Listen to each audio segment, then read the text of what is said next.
Welcome to ZealZaddy, and we are starting an exciting new campaign tonight. We are doing Harrow, the Blighted Plain, which is an underground oracle system built around Cypher. It's not exactly the same, but it's close.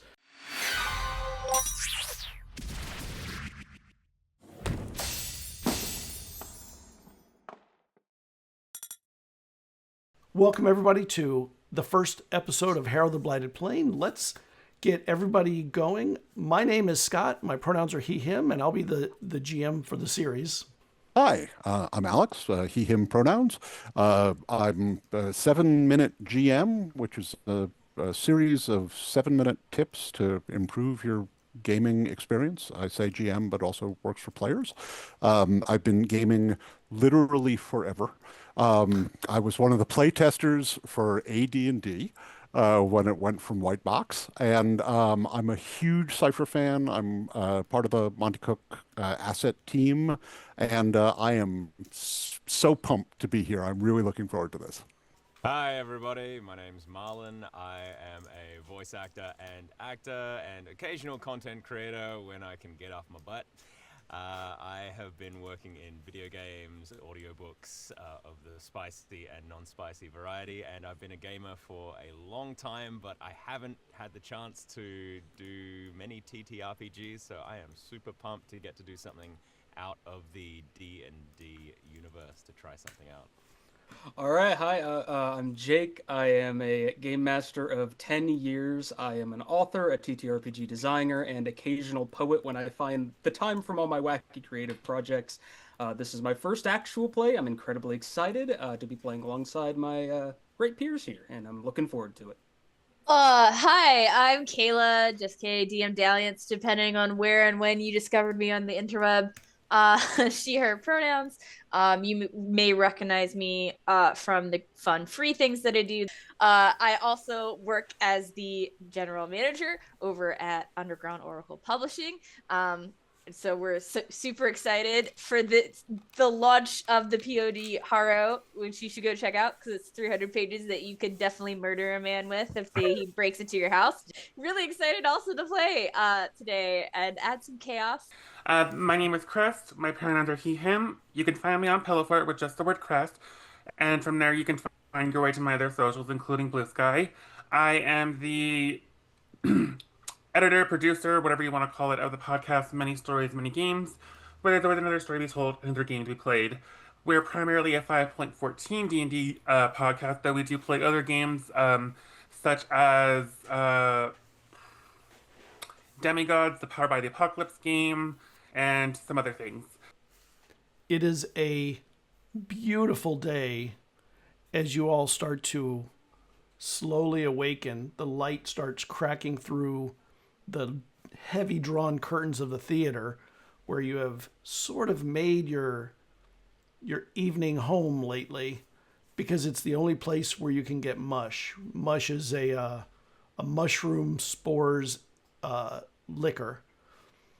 And of course, you had to pay handsomely to the Fermenters Guild to get it, but it's the only place because you've damaged your reputation with the Wet Cog, the only really good tavern in town.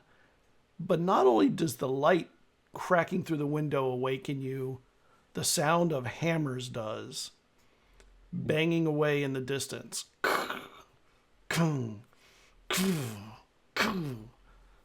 And it's over and over and repetitive. Who wakes up first? Who is the morningest person? That might be me because I would be meditating. Okay. You hear it first. The light hits you first. What are you doing with your morning? And the theater, by the way, has 10 or 15 other people all sleeping across tables, across the stage that you had snuck in to enjoy your drink with. I'm probably just sitting in the classic crisscross applesauce position on the floor, and I kind of just doing the classic meditation pose. As the hammering stops, my eyes slowly open and I turn and I look. Heliodor is a Hisk. Hisk are basically anthropomorphic rat people. Uh, Basically, his clothing is somewhere between the nice city living and the rough scavenger appearance sort of thing. He gets up and he slowly pads towards the sound of the hammers, not really sure what's going on, if this is an actual issue or not. When you get to the door and you open it, you suddenly realize you're bathing the room with light to everyone else in there. And you hear just uncomfortable moans and yells and screams. Who would wake up second? I would. Gee, is that actual hammering, or is that my head? Is there Sounds like hammering. some reason in the name of the Trinity why that door is open, Heliodor? I don't know, Game Master. You tell me. Well, I thought you opened it. Yes, but he hasn't told me what I've seen. Oh, I'll get to that in a minute. Let everyone have their moment of morning glory. Then I'll hold off on replying. Well, I will roll out of my hammock, make sure that no one has taken any of my possessions during the night. Gear up for the day. All your possessions are in the same place. There's a little bit of mush still in the bottom of a cup that you had. Well, that seems unlikely.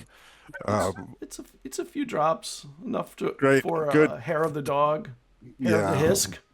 Hey, it's racist. Yeah, but I'll drink it anyway because it might make me feel better. And when you go to drink it, you bump somebody with the cup on the way up. Who do you bump?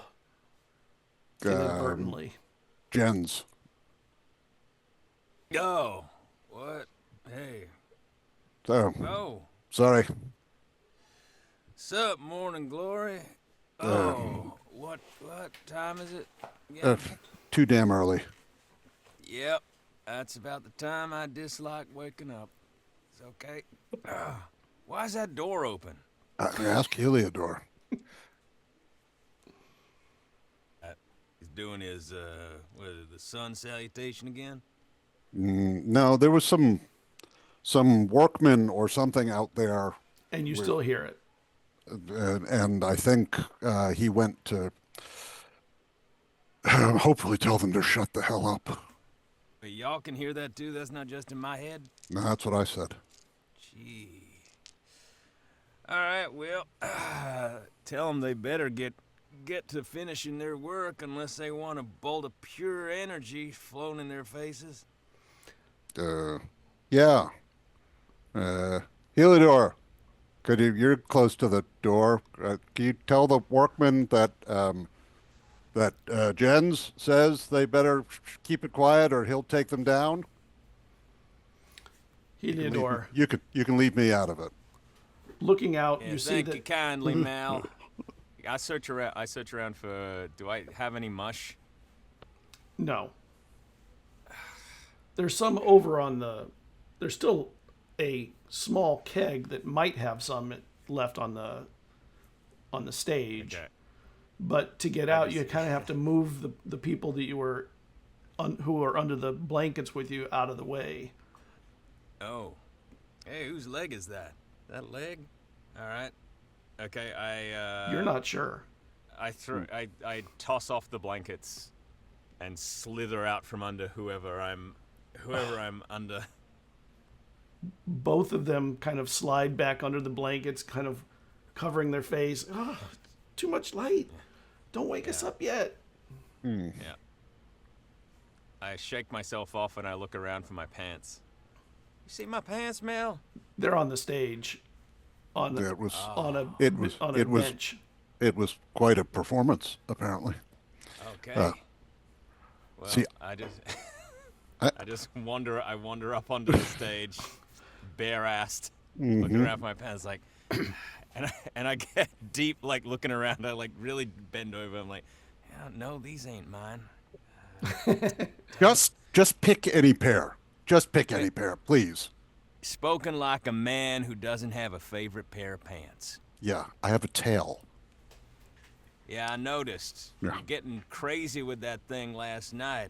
Yeah, Got a mind of its own? sometimes. I tell you what, also, why do I have your hair in my mouth? Just answer that for me. You lost a bet. Oh, You step yeah. on someone as you're heading over to see where you found see your other pants. Who do you step on of the two that are left? Straight up, I mean, I'm stepping on Jayke. I step on his head. Oh, sorry, Jayke, didn't see you there. What in the foulest... Jens! Standing up off the ground. What is that sound? What is that abhorrent, foulest sound I hear outside? Kang. Over and over. We're in the process of investigating slowly, but priority is pants for Jens. I guess it's just another normal morning then. I look around for my satchel wherever I would have put it in the affairs of last night. Your satchel is underneath Z, who seems to be sleeping in the most uncomfortable position with a big lump in their back that is your satchel and maybe another person's bag, with their back bent almost like a yoga pose that should not be done while sleeping. It's the most comfortable thing in the world. I don't know if you've ever needed to crack your back. But that's the kind of angle I'm in right now. Well, I guess I better wake Z up. I'm going to walk over and just kind of lightly nudge Z a couple times and then more forcefully to make sure they get up. So you know, maybe don't startle awake people who I don't know, have forearm blades. Because I think I'm immediately just gonna like pop up and the forearm blade's gonna come out, and then she's just gonna be like, oh, please tell me that sound's coming from outside and not inside my head. Yeah, that's what we all said. Yes, yeah, it is. Yeah, It is. We all said that. Yeah. It is. Yeah. It's producing a particular like pitch that I just needed to stop. Heliodor, as you're standing at the door looking out, you realize that the theater is down the road from the town square. And in the town square, there are ribbons that are wrapped around all the posts and poles. And there's just a ton of activity with children kind of putting streamers in the back of their pants and running to give them little tails that stream through the wind. Adults are, it looks like, putting up the decoration for the Aurora Dance, which is, of course, an annual celebration of life that happens across the plain. And you know that when that happens, there will be festivities and merriment for several days on end. And the exhaustion you feel now is not preparation for the exhaustion it usually leads to for everyone else. There's also a little bit of a light fog kind of rolling through at the moment that is low, but not the kind that makes things uncomfortable or scary. More like it's cooler than you thought it would be. And of course, hammering is nonstop on the harbor. At the beginning of the harbor, there's something wrapped up, and there are people hammering what looks like mounts to hold this thing up. Maybe it's a big tent. Who knows? Heliodor closes the door, and he goes back out into the main room, and he says, "It's just the sound of the townsfolk setting up decorations. We're not under attack, thankfully." And I go over to make sure my stuff is still secure from where I left it next to me, because I did not get blackout drunk last night, though I am tired because of the festivities. But because Heliodor would not drink unless he's in a private setting with people he knows and trusts. So I'm probably the most sober one here. Wait, you don't know and trust your shipmates? I'm sober now. That's There's why I have other a people hangover. here, though. You said that. There are. That's why I have a hangover. I'm sober now. I wasn't sober last night. Clearly, you didn't drink enough. If it's not carrying over to the next day, are you trying? I mean, come on, amateur stuff here. Exactly. Listen, Vel's got the right idea. Ain't that right? Hey, high five. No. It's too Is early. it because I'm not Jens. wearing pants? Is that why? That's half of it, certainly. Jens, get some pants. I don't need to be mentally scarred. Listen, we're all shipmates here. Come on. All right, fine. All right, I shake off and I put on the pants. Oh, these are sticky. Never mind. All right, I'll see if I can clean them. The ice is just With gonna alcohol, you degenerates. They're sticky with mush. try their best to ignore what's happening on the stage and like sideways walk towards the front of the building so that they're facing the wall. Nice. Well, listen, Z is right. Well, it feels like my head is hammering even more than the hammering that's happening externally. Like, do they have to start work so early in the morning? Yes. It is quite the undelightful sound. I feel like somebody should say something. I mean, we cannot have been the only team that was carousing last night. There's got to be a lot of people with hangovers, We're not super popular as it is. Maybe we just want to let the workmen, do their thing and maybe get some water and a little something, white birch or something to clear up the head. Or more mush. Heliodor, as you're standing at the door, near the door, you hear it creak open. And you see somebody, it's Patty from the Fermenters Guild, sort of coming in quietly, and they close the door. Oh, Heliodor, we have a bit of a problem that... And he opens the door again, he looks out, closes it. We can't get you any more mush for a few days because it's all going to be for the festival, and, there won't be any more here. I'm sorry to let you know, but the guild's rules are the guild's rules, and this goes above me. I can't even bring it in. I could get in trouble just for being here. You know how it is, right? Understood. And then, loudly, I shadow back into the main room. Guys, we're gonna be out of mush for the next few days, apparently. His eyes bulge wide, and he opens the door and gets out as fast as possible. I'm instant. Like, Jens is there. Like, Jens is booking it towards him. And it's like, leaves just as I was like, what was that, Heliodor? Did I hear that correctly? We're going to be out of mush? Yes, because of the festival. Well, we can always get mush at the festival. Like, it's not that there's a shortage. It's just... Right. It's just been redirected. We haven't suddenly entered a dry time in Harrow, okay? It's just gonna be out there instead of in here. Nobody panic. And as you're standing there, you hear outside, from down the road, the sound of musicians just sort of gathering and warming up, and oh yeah, the music will start soon too. Mm-hmm. No, that is almost like music. Yeah, I can there are notes there. I can tell that there's lots of different notes. There certainly sounds, yeah, to say the least. Can't hear anything through the pounding head, so I'm gonna go over to like a water basin and just like fill it with water and just do that whole like full head dunk into it for a moment, and then come out. I have no hair to shake because it's little crystal things all over it, so I'm just like dripping water. I'm like, see, you're refracting the light. You're refracting everywhere. God. Feeling better, Z? Refraction blindness. Heliodor says as he walks past her to get his backpack and cutlass.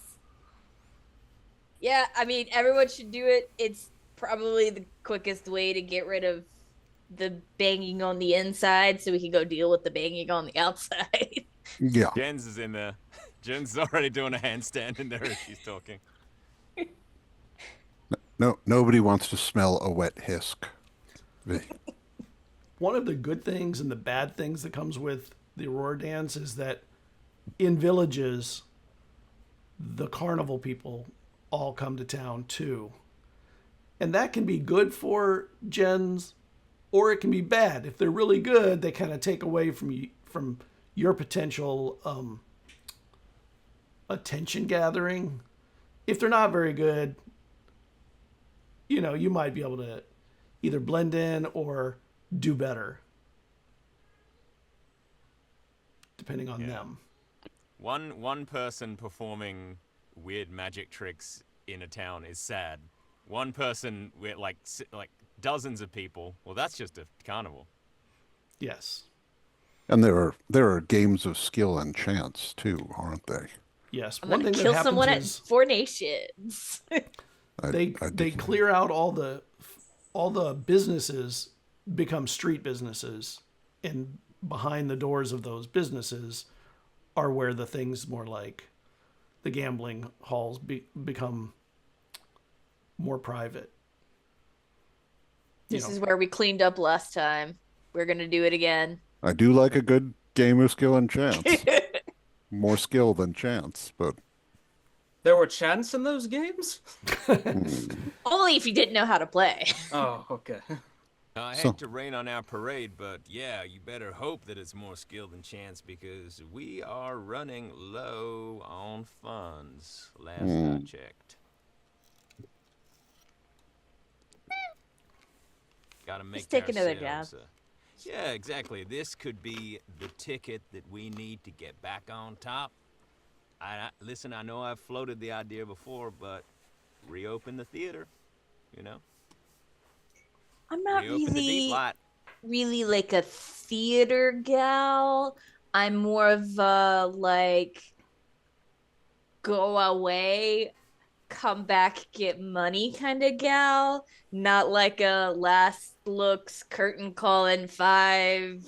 Let me rip your ticket, your seats this row on the left. That's not me. I'm not saying we run it. You can do what you like, but I'm saying that I've been in and out of a lot of operations, and I think a theater is the perfect thing that we could use to spread the message of the Blight.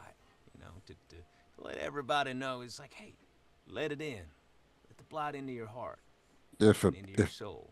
If it was a operational theater, and we were its benefactors, they might be a little bit more, have a little bit more discretion about who they let, crash on the floor.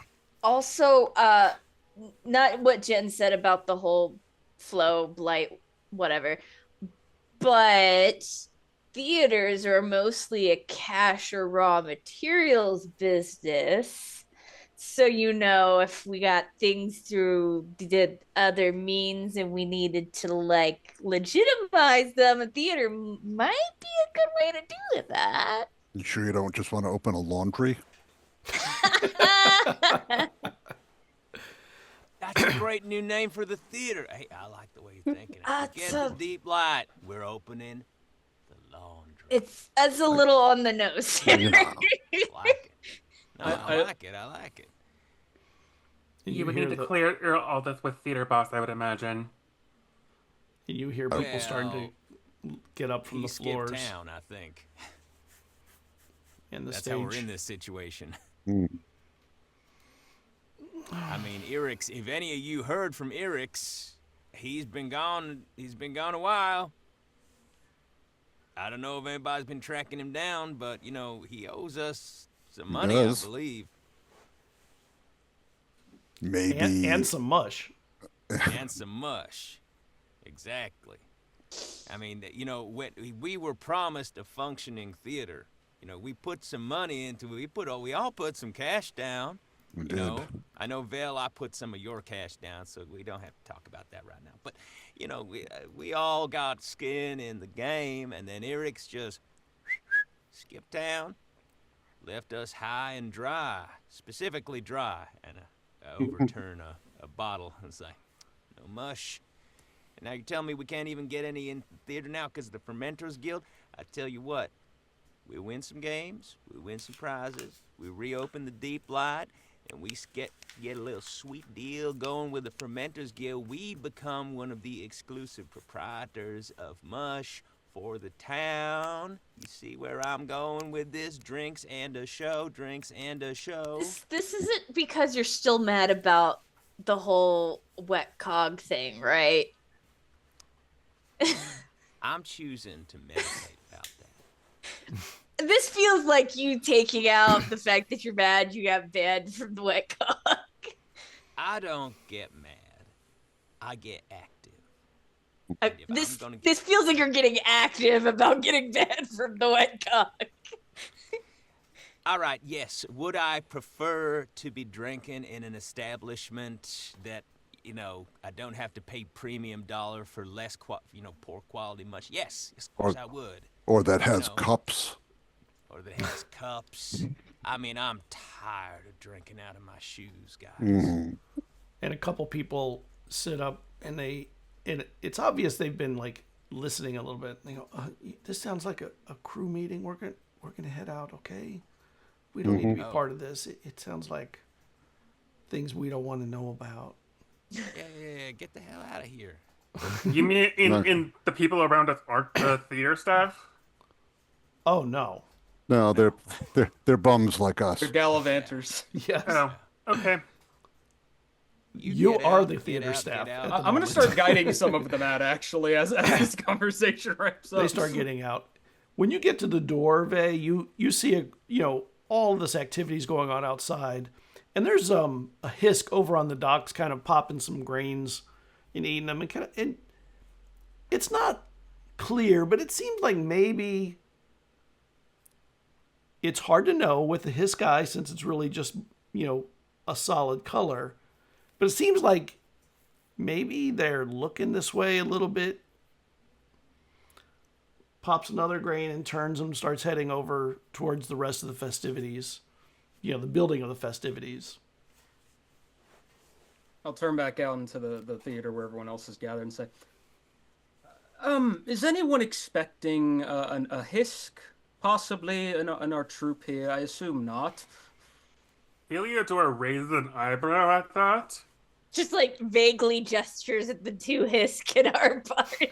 Oh, well, yes, I meant... anyone expecting one? There was one just outside I thought was eyeing me, but my sight in the morning is not that great. Heliodor will go past Jayke, and he will actually step outside and look around. Do I see anything of note? Nope. You don't even see anybody in the place where Vay had said they were. Yeah, we don't all know each other. GM, do I see anything others might not notice, but I would because of reasons? Yeah. You don't. It seems like it's a pretty plain and typical morning of the Aurora Dance. So nothing that would ping me to say, hey, pay attention to this? Nope. Okay. But you do see more, the crowd is getting bigger and bigger as more and more people wake up, come to the town square and start helping with decor, helping the businesses move to the street. Kids are starting to practice dances in the middle of the hall and singing and all of that. I don't know about helping, but Zai's gonna put on her hood and go as deep into her hood as she can. And then put on the goggles that she uses for the water stand so they're a little shaded. And then just kind of shuffle her way out the door and see if she can find where's gonna be the biggest setup for gambling, those kinds of games, and help. Put in an appearance of helping. Well, the wet cog is almost surely going to have the biggest, most involved gambling hall. Just rub it in, why don't you? Yeah. I will grab Z before she heads off, and then I will call out to the other three. Or, wait, Yeah. three. Sorry, I Yeah. miscounted for a second there. Math. And I will call it to the others, and I will go, before today's eighth bout of lunacy begins, I feel like we should have a vote. Should we either track down our wayward boss and collect what we deserve, or are we just gonna participate in today's festivities and let whatever chaos happens happens? Not boss. Mm. Not boss. Deader. This is not our boss. Dead beat. Owes us. You know, I have no respect for anybody who skips town on their responsibilities. You know what I mean? Jens, you probably could have just stopped after "I have no respect for anybody." Oh, I Employer, respect you, then. Malcolm, come on. Ain't we Malcolm, friends? he respects himself. You have to remember, you know, when he gives the speeches, you know. Yeah, I The don't blights? keep. Well, you know, and I have a little like light show of blights. Like, listen, I don't hang with people that I don't respect. So the very fact that I'm allowing you into my presence should show the regard with which I hold you, Malcolm. Your hair is in my mouth, Mal. Come on. You lost a And bet. Vay, when I stepped on your face before, I did it with love. You know? Also. And Z, you're here too. At that, I'm just gonna keep walking out Yeah. as determined as she can. Heliodor lets her go and then says, "All right then, festivities and lunacy it is." And then I will turn and I will head in the opposite direction from them. Beautiful. All right. I'm just gonna go. I'm gonna go with Z because I feel like she left in the middle of me talking, and I felt that was rude. So I'm gonna go keep talking to her. Talk. What about So insufferable. Vay and Malcolm? I will What are you doing? trail behind them, not actually with them, but a couple of paces behind. Okay. Keeping an eye out for there's a dry dock here that does repairs on ships. Yeah. Seeing if they're doing anything that needs setting up, it might be good to get into their good graces in case we ever need repairs. Seems like a fine place to throw our weight around. Everybody but is if they, doing but, something, well, I mean, so except you guys. yeah, right now. Not yet. Yeah. Right. And also, I mean, keep an eye out for strange Hisk in town. Okay. I mean, there are Hisk that live in the town. Yeah, no, that's what I said. Not, You know. I mean, obviously, right. They're Yeah. a local. They're people of every race here. This is a crossroads of the world. Yep. But they mentioned a Hisk that got his hackles up, and there are a lot of things about Vay that are well, the less said the better, but he does have a strong intuition about things, and I do trust that. And when you step out, one of the things that is probably seen as a delight is the tents when they go up. They're really nicely decorated. They're painted, and they have really they tell stories of the town throughout history, and tents as they become older, they carry the oldest stories. And there's sort of a way of like an oral or visual history of the village, in this case of Lethirazai. And the older tents tend to be on the outside where they are lead people in that are coming in from out of town. So as they come in, they kind of see the oldest stuff and work towards the new. But they wrap the poles in streamers and ribbons that are handmade, of course. I mean, what else? Everything's handmade. And then the vendors, though, are starting to put out tables in preparation for putting out wares or drinks or food. Any place that sells food or beverage is setting up tables and chairs for people to sit outdoors and enjoy the music and the show. When the show begins in full, it has already begun. It's a natural phenomenon, and it doesn't happen in a minute. It happens over several days, maybe even a week on a long year.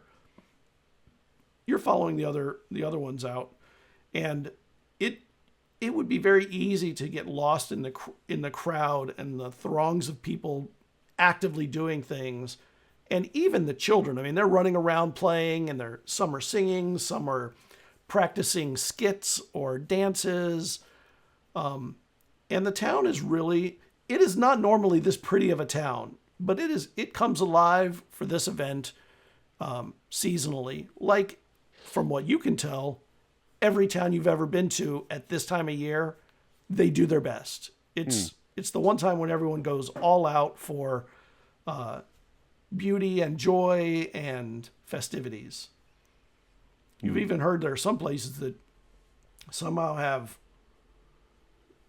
like blightworks that explode in the sky into shapes and things like that. But, that's hearsay. Heliodor, you're heading the other way, which would not take very long for you to exit the town. What are you looking for? I'm kind of just meandering, just looking around and hearing, the cost of fish has gone up. Those prices are outrageous, and I'm just wool gathering. And my apologies for suddenly disappearing off camera like that. As I told my co-stars in chat, the cat wanted out. Yeah. I think most people here have pets. Most people on every stream have pets. It's totally, they're the boss, not us.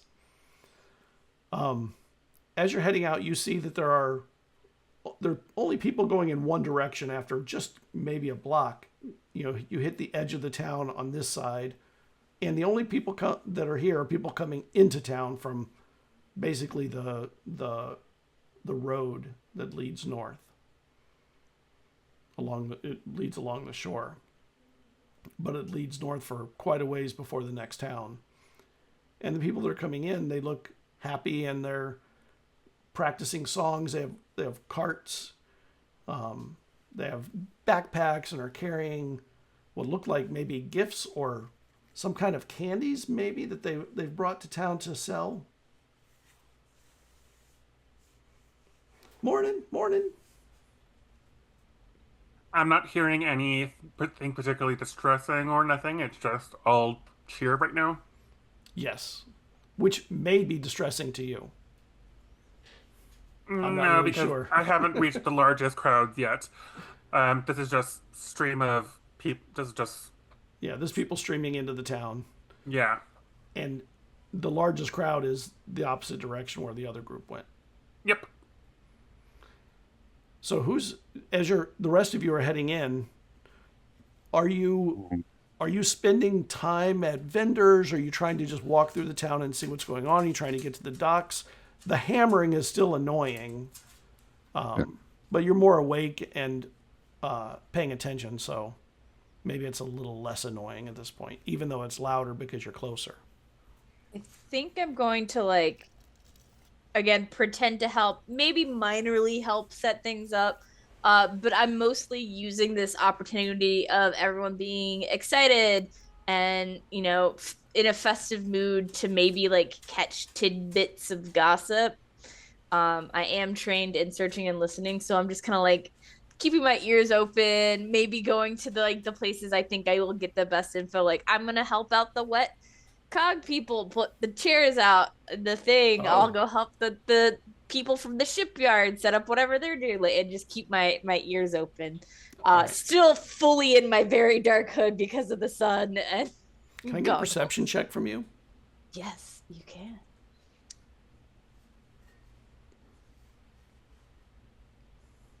You only need to roll above a 6. Oh. It's only a 2. Well, that's going to be a 10. So as you're over in front of the wet cog, putting out chairs, you hear from behind you, a couple people are laughing, and they go, I can't believe they got it. That's going to be brilliant. And then when they see you, they start whispering, and then they turn and head back into the place.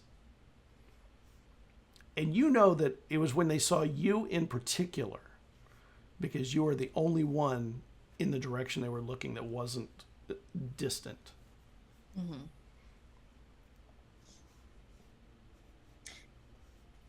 Do I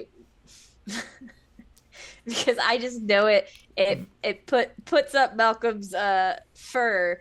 Do I know if Malcolm has been tracking if Welk's gliders is in the shipyard, the docks? Well, when you look okay. over, you do see the glider is here. Mm-hmm. You don't see any of the crew, Yeah, it's because they're cowards. but they are here. I think I'm gonna catch Malcolm's eye and kind of like do the like maybe like a warning thing because Malcolm and I are the ones that mainly sail. We go out like we're the two that do the most of the sailing. So like give him a kind of look that like means like maybe like troubles afoot or like blight storm incoming or something like that. When we're too far do you away have from sign each other. language or something that you guys share? I don't know. I do have there are because of my background being from the community I am, there's things that I know. I don't know if I've taught a ton of it to Malcolm, but at the very least, since we're both sailors, there's like the shorthand that sailors use, especially since we're on such a large ship for only 2 people being trained in sailing. All right, so then what I'm going to do is, So, Malcolm, I'm there's- going to give you a there's- perception check to see if you notice and understand that there's a sign being given. Mm-hmm. Because you're not like right next to Z, so 14. okay, yeah. So you notice Z's signal. Storm ahead. Yeah. And then like I purposely look at the people who are like walking back into the cog having a giggle and then over to where I've spotted the Welks gliders after giving that signal. Malcolm's hackles literally go up, right? And he sort of Right. puff. And for a hisk, I'm a pretty big hisk already, and so all of a sudden Nice. get a little bit puffier. Look around, don't see any imminent threats, and calm. Little There are calm. no threats during the festival. Calm. Yeah, it's bad when I lose my temper. But I'll cross over to Z and say what. As you're crossing, Yeah. a bunch of children run kind of in between you, and they kind of run around you and several other people, and streamers kind of wrap around each of you.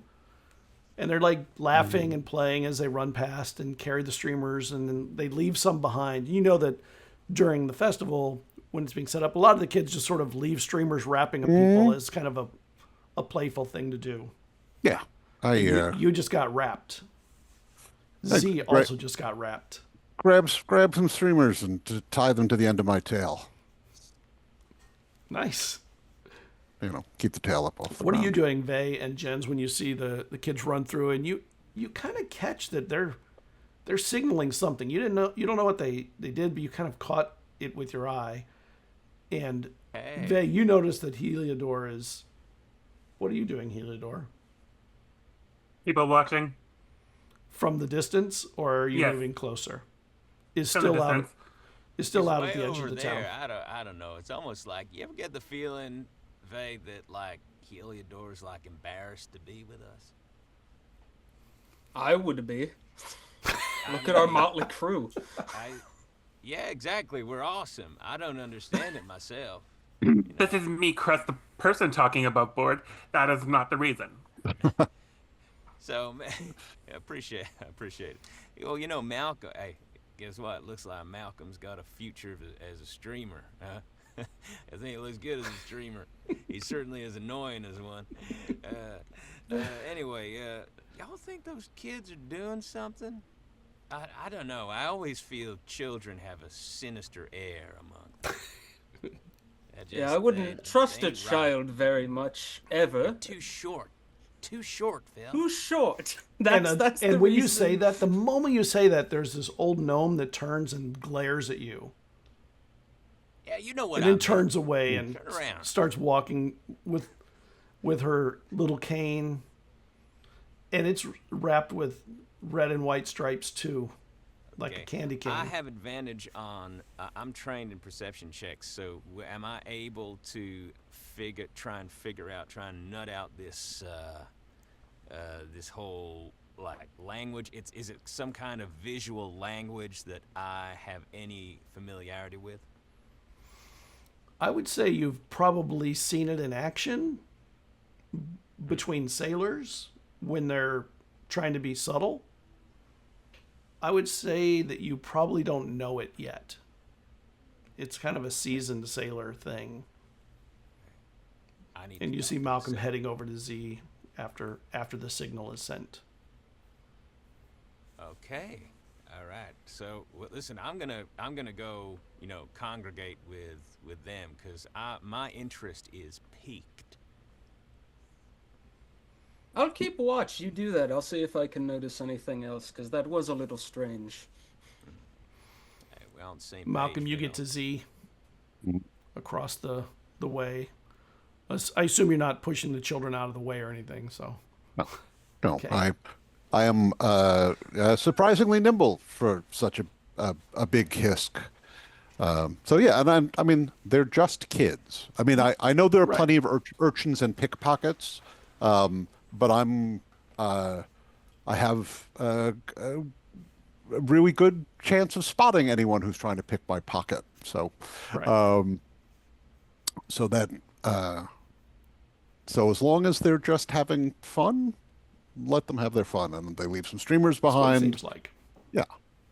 I'll wrap up my my own Aurora pole, as it were, my tail, and what storm clouds where? So I'm trained in trickery and illusion. So as I'm talking at a volume that, because you're so close, you're more than likely going to be the target of this. And I'm I'm trying to convey it in a way where like my lips look like they're moving and saying a different thing as someone decided to read my lips than what I'm actually saying. And I'm just kind of like, I would bet anything that the Walks Gliders found something that's been highly sought after, and the workers over at the Wet Cog find it to be hilarious that they found it and we didn't. Super. Yeah. Just super. And I have a feeling it's going to get revealed during the festivities. Am I catching any of this? You're close enough that you have good ears. You hear it. You're close. Oh, there's a scheme afoot, is what I'm hearing. Well, there's yeah, but and we're not doing it, which always pisses me off. What if we were, though? Yeah. We got to walk carefully here, because the last thing we need is another altercation with the folks at the Cog. I would like to get back into their good graces someday. But let's as I recall, there is, I mean, we've pissed off the management at the Cog, right? The owners and the right, but have we? I mean, and I know we are persona non grata there. I seem to remember one of the barbacks being on a fairly friendly basis with us and thinking that we got a raw deal, and maybe we can get a little information out of him if he's working at the moment. If he's working, he's going to want the... And she kind of does the signal for what you understand to be the drug of choice. Oh, well, I don't have any of that. Mm-hmm. Heliodor, you're out by the edge of town, and you see someone coming towards you that you do recognize for the first time. It's an older gnome walking with 2 or 3 other people, and you know his name to be Amon. And he stops and looks at you from maybe 10 or 15 feet away, and then he heads right to you. I know you. Do you know me? Greetings. May I help you? I don't know. What kind of skills do you bring to that garbage barge that you all have?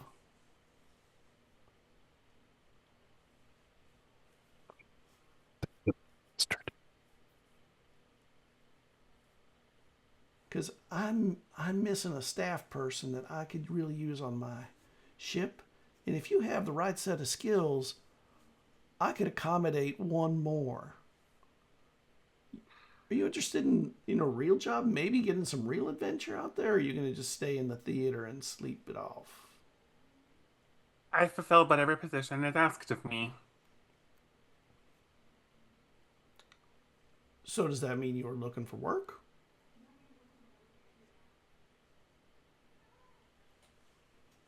Above game, what are my standing orders?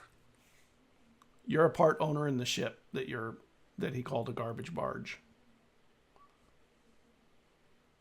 So you don't have orders.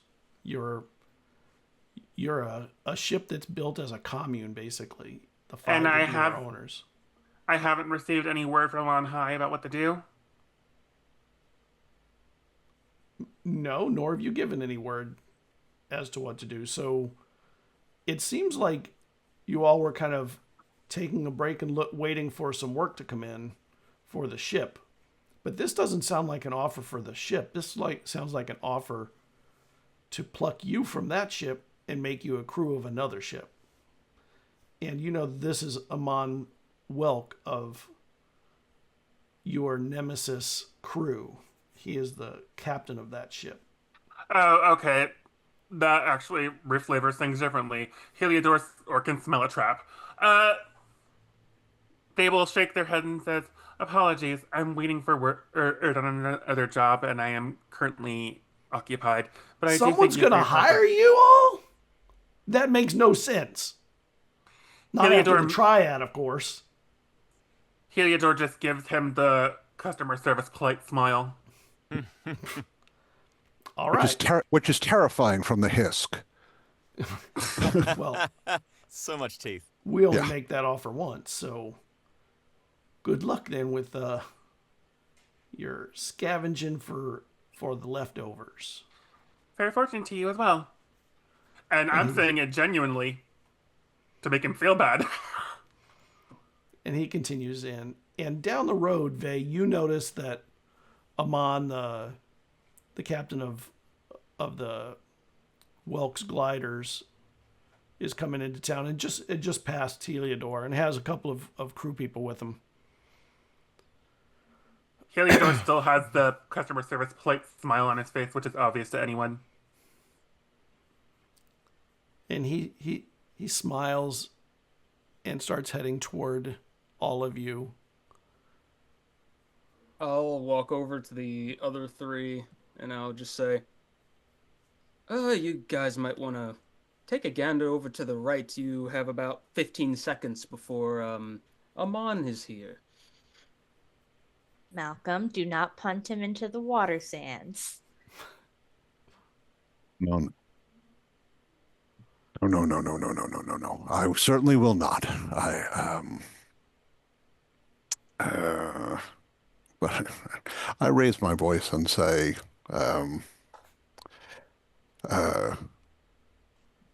look, it's just going to be a short while. But there's just going to be a moment or two. There's no reason for you to be short with me. I know we came up a little short, but it's, as I said, it's just going to be a few short days, and we'll get this all taken care of. And Amon yells back, So that's as low as you can go. No, sir. But going low is your specialty. Here, We go high when you go low. why don't we put, at least for a few days of festivities, why don't we put all of this stuff behind us and enjoy some mush and some company and drinks?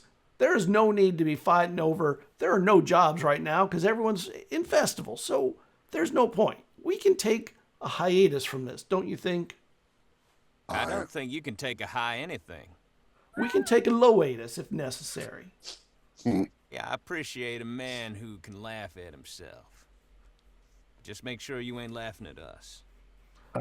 I will give you the first sign of respect I have ever given anyone on your ship. Your man Heliodor back there turned down a job on our ship to stay on yours. I am just befuddled by that fact that he would choose to stay there on that, and he points with his staff at your ship at that instead of that, and he points at their bigger, nicer ship. I wouldn't say nicer, bigger ship. Probably because we don't get stuck in whirlpools. Or try to poach other people's crews, you sly little dog. Oh, if the poaching works, it's the fault of the one building the loyalty and trust, is it not? Not the fault of the one with the bag. Z, what'd you say about the whirlpool thing? That seemed to get him more. Say more about the whirlpool. Oh, just that their sailors are subpar at best if they can't avoid the biggest whirlpool. Yeah. Well, we're going to go in and have some mush in. Well, we can't have it inside yet to put everything out. We're going to go get a table and enjoy some drink. You enjoy yourselves. We can continue our obstinateness in the next couple of days. We don't need to be pushing each other's buttons right now. And you got your hackles raised up at something, by the way, Malcolm. Not sure what happened here. I'm sure it wasn't me, was it? No, it wasn't. You, sir, are beneath my notice. But, as you say, it's a festival, and I'm willing to put aside our differences for the time being, if you are as well. I am. And he takes out of his pocket a bunch of little candies and starts giving them to the kids all around. Here you go, little ones. Have fun. Stream away. And Don't take candy from strangers. Who raised you?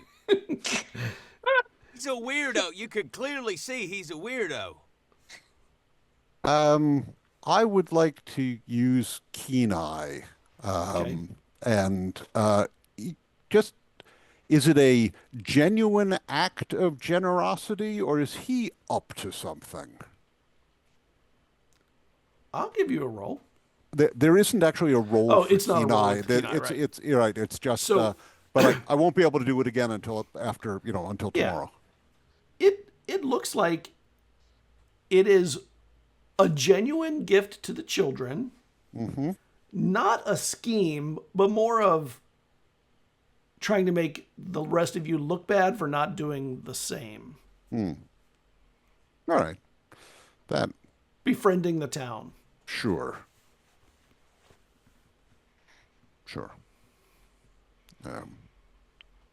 Is there there's a confectioner dealer around, someone selling There wrapped is candies one.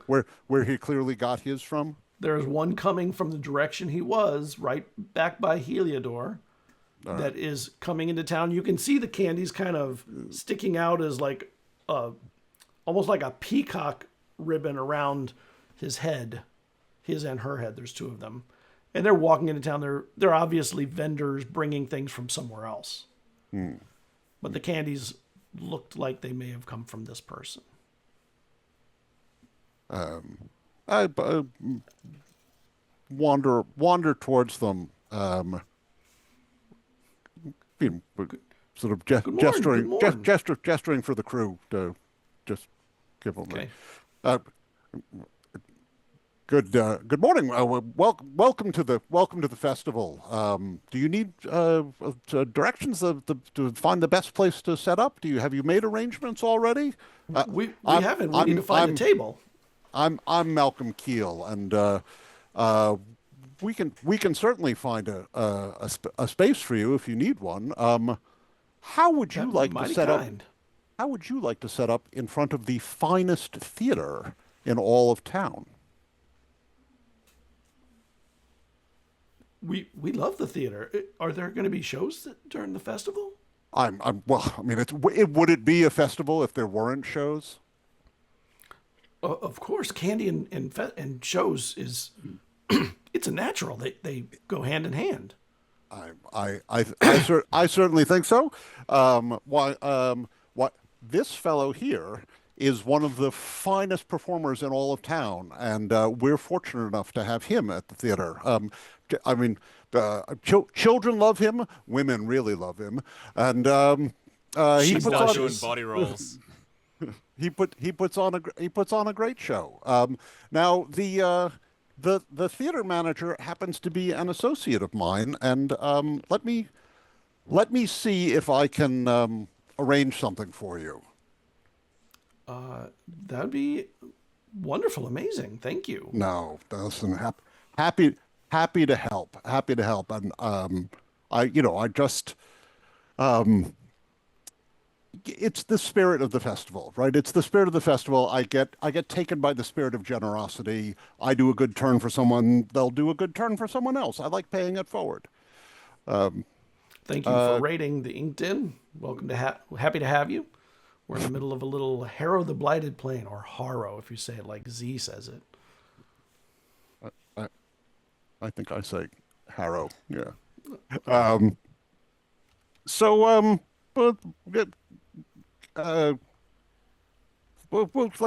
show our new friends over towards the theater.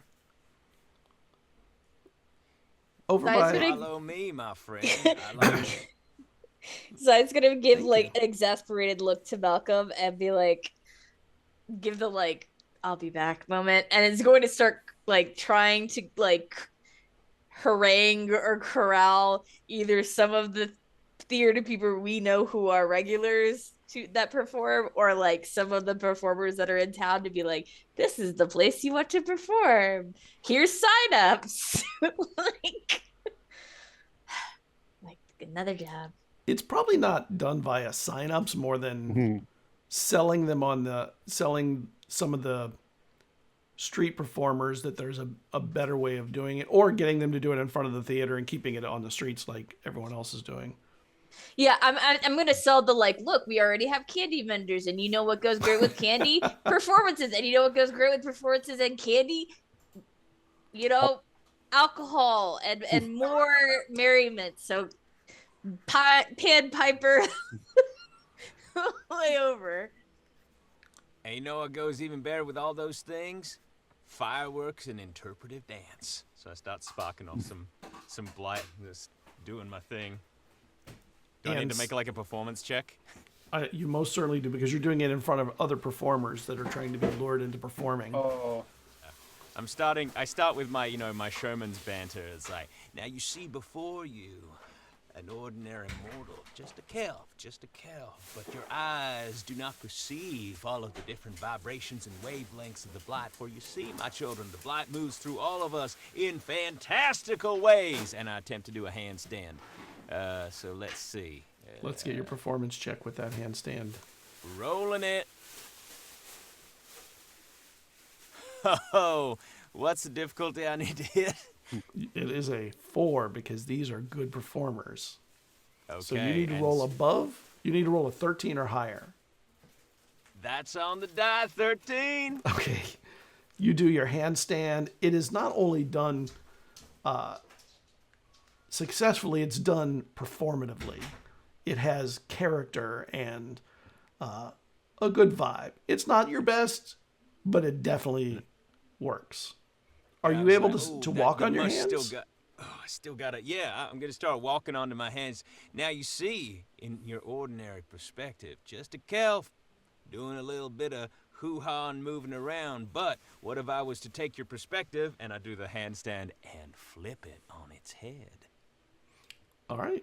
I'll give you another and then roll. I'm walking towards it. It's like, take a walk. You know, they say you can take a walk in another man's shoes to understand him, but have you ever tried to turn upside down and walk in another man's hands?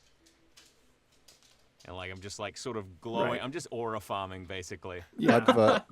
I've heard his pitch before, and I'm trained in deception, so I will support him. I will help his role. The candy vendor is setting up. The other performers, it is actually drawing the attention of not only the performers that are here, but several other performers that are coming. One looks like they're warming up with some juggling. There's some people doing some magic acts. And then there's a dance troupe that is coming and kind of making a circle around. That's good. That's good. All right. Do you have a stage? Are you going to set your Yes. stage up out here? Yeah. Oh, yeah. We could set, sure. We have an interior theater as well, although the performance last night, those performers still need to strike their set from last night. Yes. I'm not sure we'll be available for a show this evening, but we will certainly do our utmost to make sure that that happens. The outside stage will be available. The inside. Absolutely. That's right.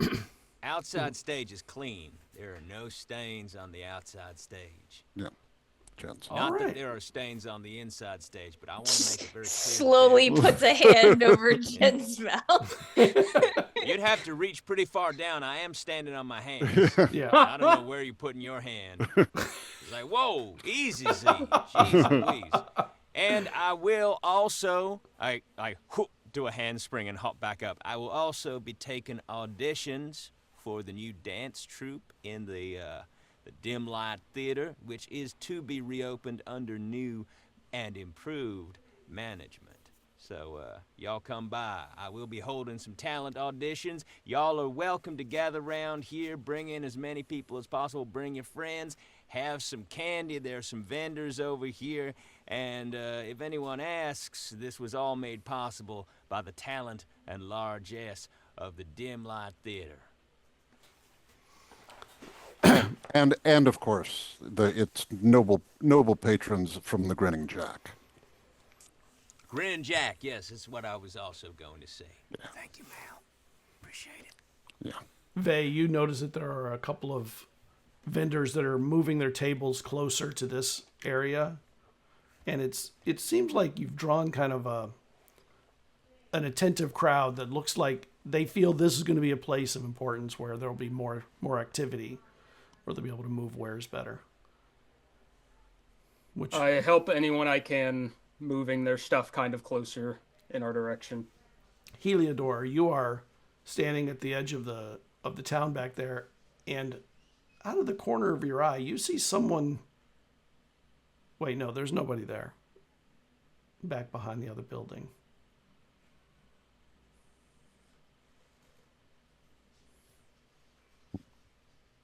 Crest?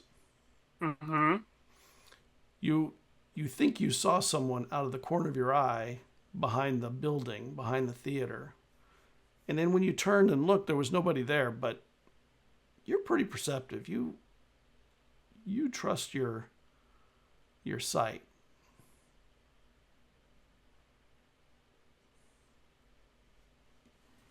One hand on my cutlass, I slowly make my way around the building to where I thought I saw something. Z, you noticed that Crest started drawing their cutlass as they turned the corner. Not drawing it, but my hand is on the hilt. Hand on it. Okay, hand on it. You. Zai's like, I just got done putting out the fire that was Malcolm. I gotta go put out this fire. Go. Yeah, go. Gives the like incoming storm question mark signal to Malcolm again. And, Yeah. Heliodor is the Go, calm, go. stoic one among all of you. I am we got stealthy, this. and I can climb things, so I'm just gonna like hang back enough to like not intrude on whatever this is, but also be like, maybe we don't go by ourselves into weird alleys and behind buildings. You get around to the back corner, Heliodor. And a few buildings over, you see this person, maybe a Kelf, with a big, like a staff, and hanging from the top of it are 4 small cages, kind of round, almost like a wire cage, filled with orange and black bugs that you've seen in the area before. You're not really sure what they are, but you've seen them. And there's probably a couple hundred of them in these little cages dangling from the pole. And she's walking kind of at a quicker pace than you would think you would get from an old woman like this. But she's not doing anything else. No, but when you turn that corner, you see like an over-the-shoulder glance back. At that point, you notice also, though, that she walks relatively quick, but she has a limp.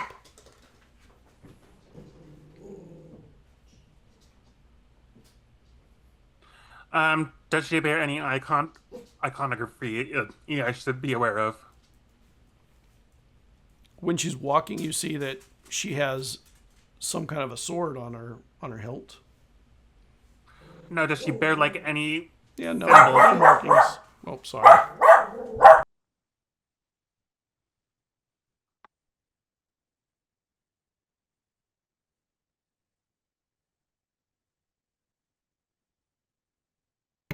Sorry, my dog doesn't like garbage bags, and my wife put one near him before taking it out, and he's like, garbage bag. Okay. No emblems or insignia. Okay. Heliodor will just turn and head back then. He sees no reason to pursue. You turn and bump into Z, like almost immediately. Oh, hello Z. Hey, maybe let's not go following people into alleys without backup. I wasn't, though I suppose, and then... And you realize you're actually in an alley at that moment. You're like, oh, this is an alley. Oh, it's the beginning of an alley into the town. Anyways, come get some candy. We managed to trick a candy vendor into setting up outside the theater. I don't know. And it's just like walks with them back towards everyone. I'm assuming Jens has been busy pandering. I mean, that's putting it in a lightly. and you can just like vaguely already see Jen's doing whatever they consider a performance. Yeah. Is there anything I need to be aware of in the short 10, 20 minutes I left you 3 alone? We have a bunch of performers who'll be performing outside of and inside of the theater.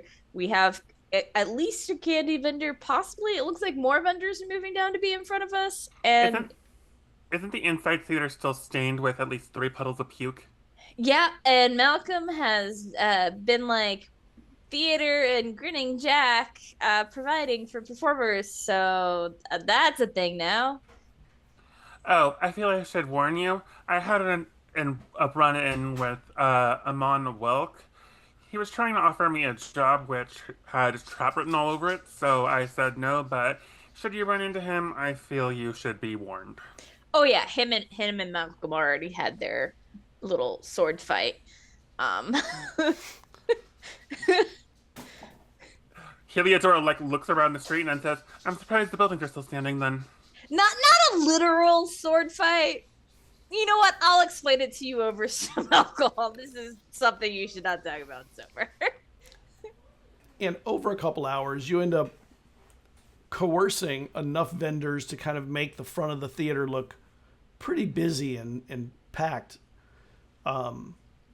the crowds start to get pretty solid throughout the town square. Vendors are now starting to sell food and drinks and wares. There are costumes and trinkets. A lot of things related to are around art on shells and various sizes and forms of crystals in all sorts of decor.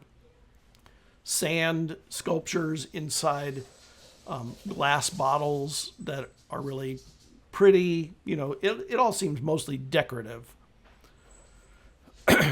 There is one vendor in the center of town who's created a huge, like an 8-foot wide bowl with all kinds of seafood and grains that are cooking in there, and it smells amazing. And some of the elders are now starting to walk around with smudge sticks that create like colored smoke. And you know that the colors are representative of the colors in the aurora and the colors of the bioluminescent creatures that will soon permeate the whole port. As you're doing so, the bars begin to open too, and are starting to sell liquor and mush and the things that the adult beverages. Okay, after Jen has successfully started this little transformation, Heliodor, being practical, has gone back into the theater and has started the process of cleaning up. Thank God. Now everyone knows why you're on the crew. You'll take care of the things that no one else is comfortable with. I'm assuming while the Wet Cog is like the biggest like tavern game in town, that there might be like a smaller one that kind of like is like a competitor or is like angry that everything goes to the Wet Cog. There are several other taverns. They all, because of the connection through the Fermenters Guild, sort of act in concert with the requirements of the Wet Cog. Mm-hmm. I'm just gonna like spread some like maybe not necessarily rumors, but like drop hints here and there and be like, oh wow, it's so nice of the Wet Cog to allow you guys to do this, and like just try to sow some dissent and maybe like get the little guys to band together against the Wet Cog. Do you have any skills that would allow you to influence them in that way? So I have lies and trickery is a trained skill. So I'm just like, oh man, I don't know so if that's nice lies. Maybe, I mean, if you could do it in a way that felt like a coercion, that was a trick, maybe. But it sounds like you're just trying to make them cause dissent, and I don't think that's really the right. So I'm gonna like drop hints a bit about like me hearing the Wet Cog saying, how they've allowed them to do their business and how like it benefits them to have the little guys look like they're actually doing things on occasion, and like they could never really stand up or do anything that would hurt them, so like why not let them do their business? It just makes them look better.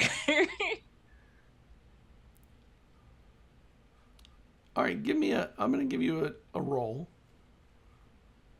It won't be easy because I don't think the message is an easy one to spread and take.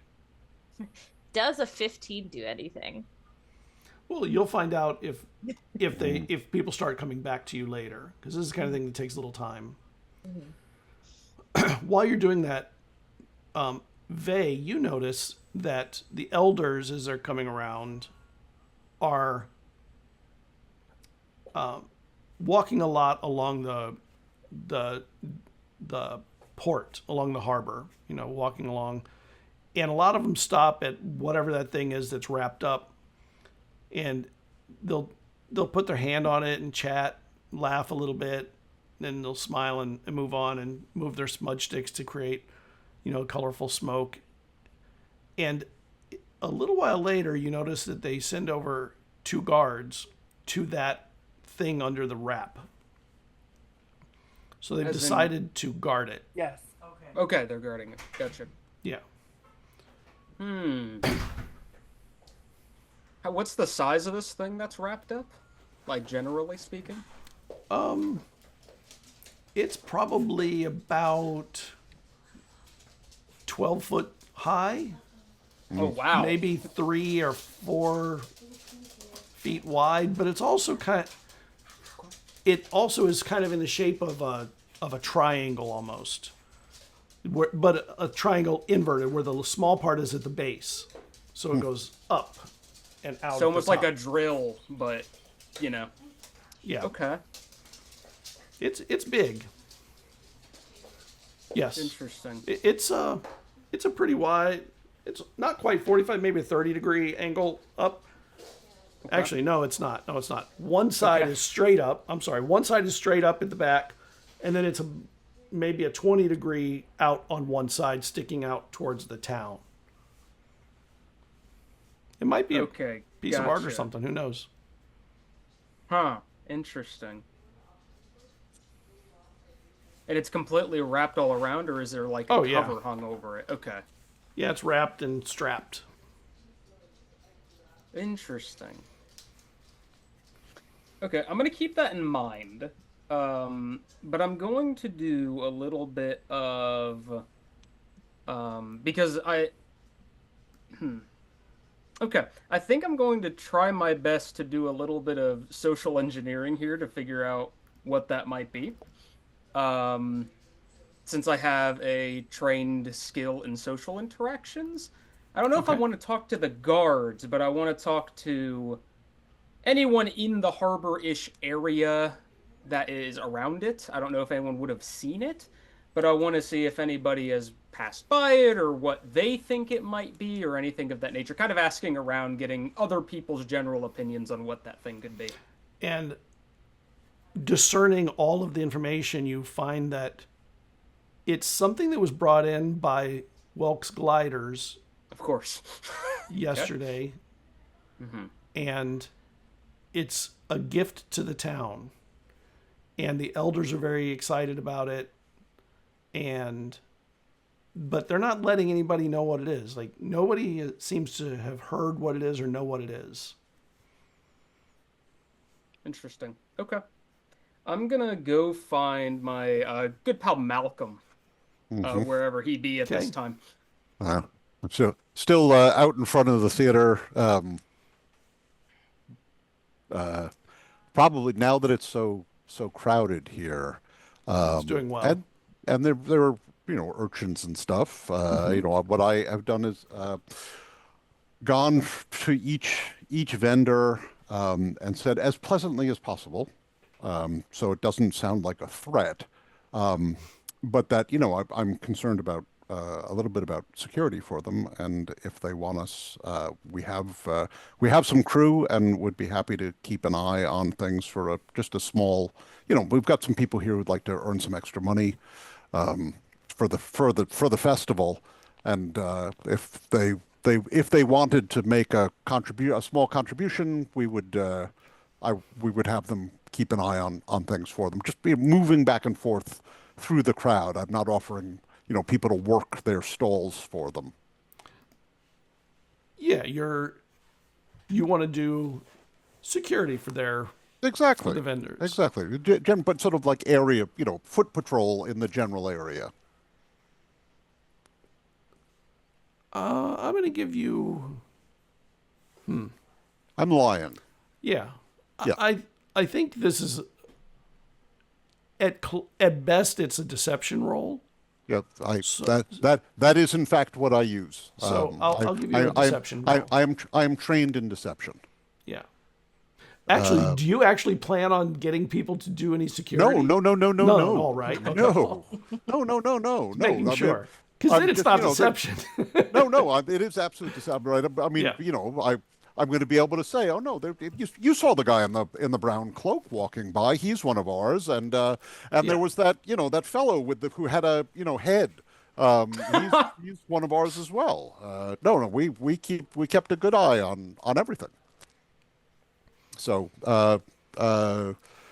trained roll 16.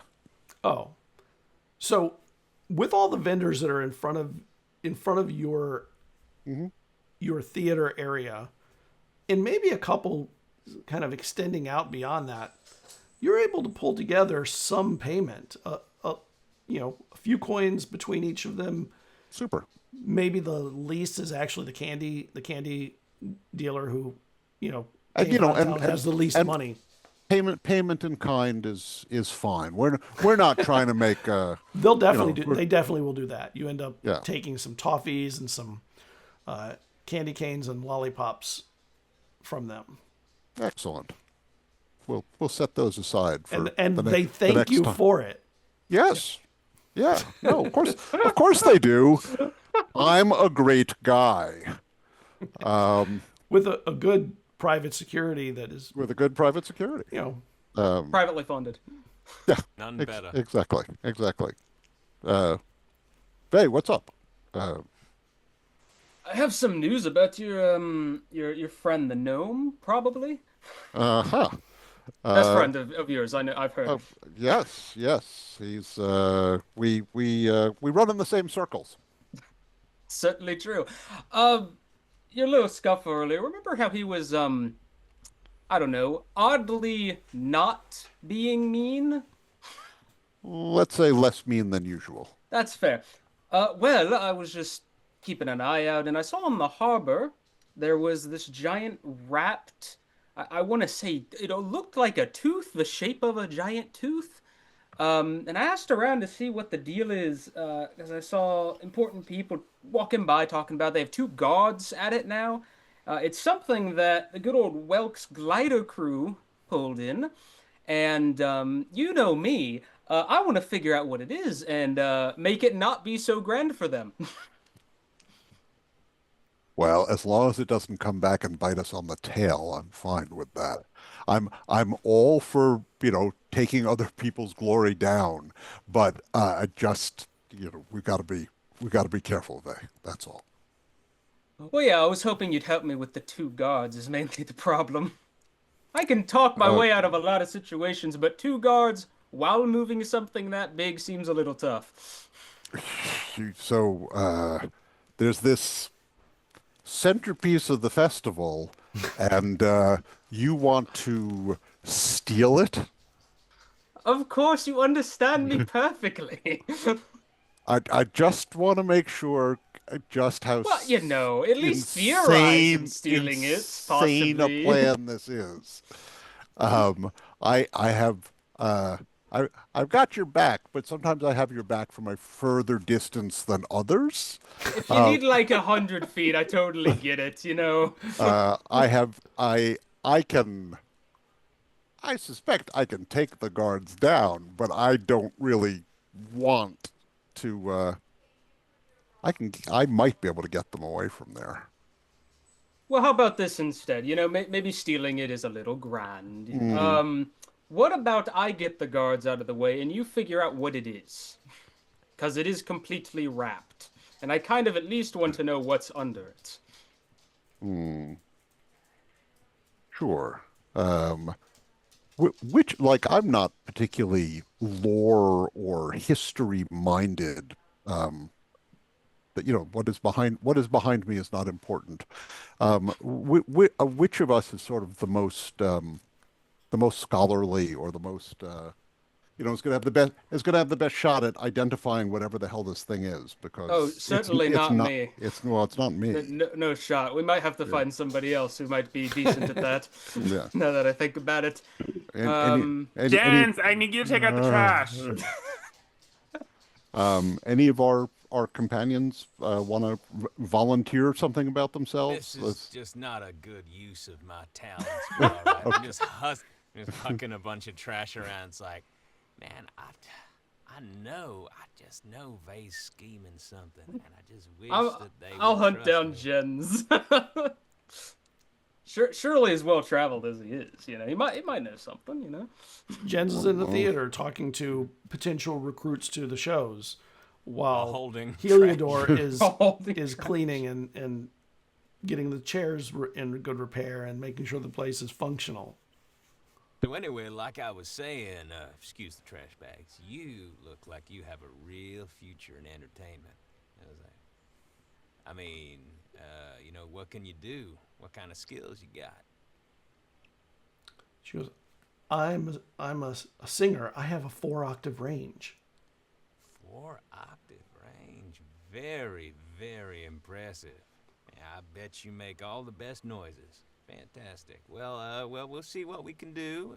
We got quite a big roster over there, but swing your contact details by me. You know where to find me. Well, yeah, this is your Heliodor, theater, fine. right? Fine, Heliodor, I'm putting the garbage away, all right? Get Thank off my you. ass. Thank you. Z, where'd you put the mop? You get there, or Z, you get there. All of you end up in there except Yeah, I think Malcolm at the moment. Well, I mean, if Vay has ended up there, then I mean, we've wandered back together because All right. I am not the right person to try and peek under this. I mean, Yeah. physically sure, but I don't know what assuming it's something interesting at all, I'm not going to know what it is. Yeah. So he's probably up in the catwalk area, fixing all of that so no one dies from a sandbag falling. Okay. And it's like, I don't know, ask Jens. He's the one that puked last. That was a strategic move to avoid me being poisoned. Now, I had a bad case of the blight, I had, blight reflux. It happens.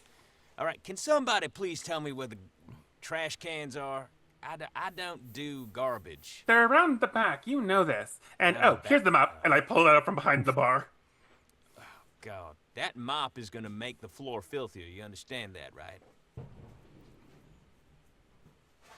Never mind. All right, Heliodor, you do you. All right, I go out the back. I go out the back, and I sort of give the nod and the wink. It's like, so you really were interested in joining the new crew here at the theater. There is an intern position available, and I hand the trash bags over to them. When Jen's back is turned to Heliodor, Heliodor looks up at Z in the catwalk, and he makes the ship sign for crazy. Zai's just gonna openly do this. They reluctantly take the bags and then realize that this is part of the job of getting the job. And they take the bags. It's the entrance exam. Delegation. All right, what's good, Vay? I see you. You got your scheming face on. Oh, I you know know that me face. so well, friend.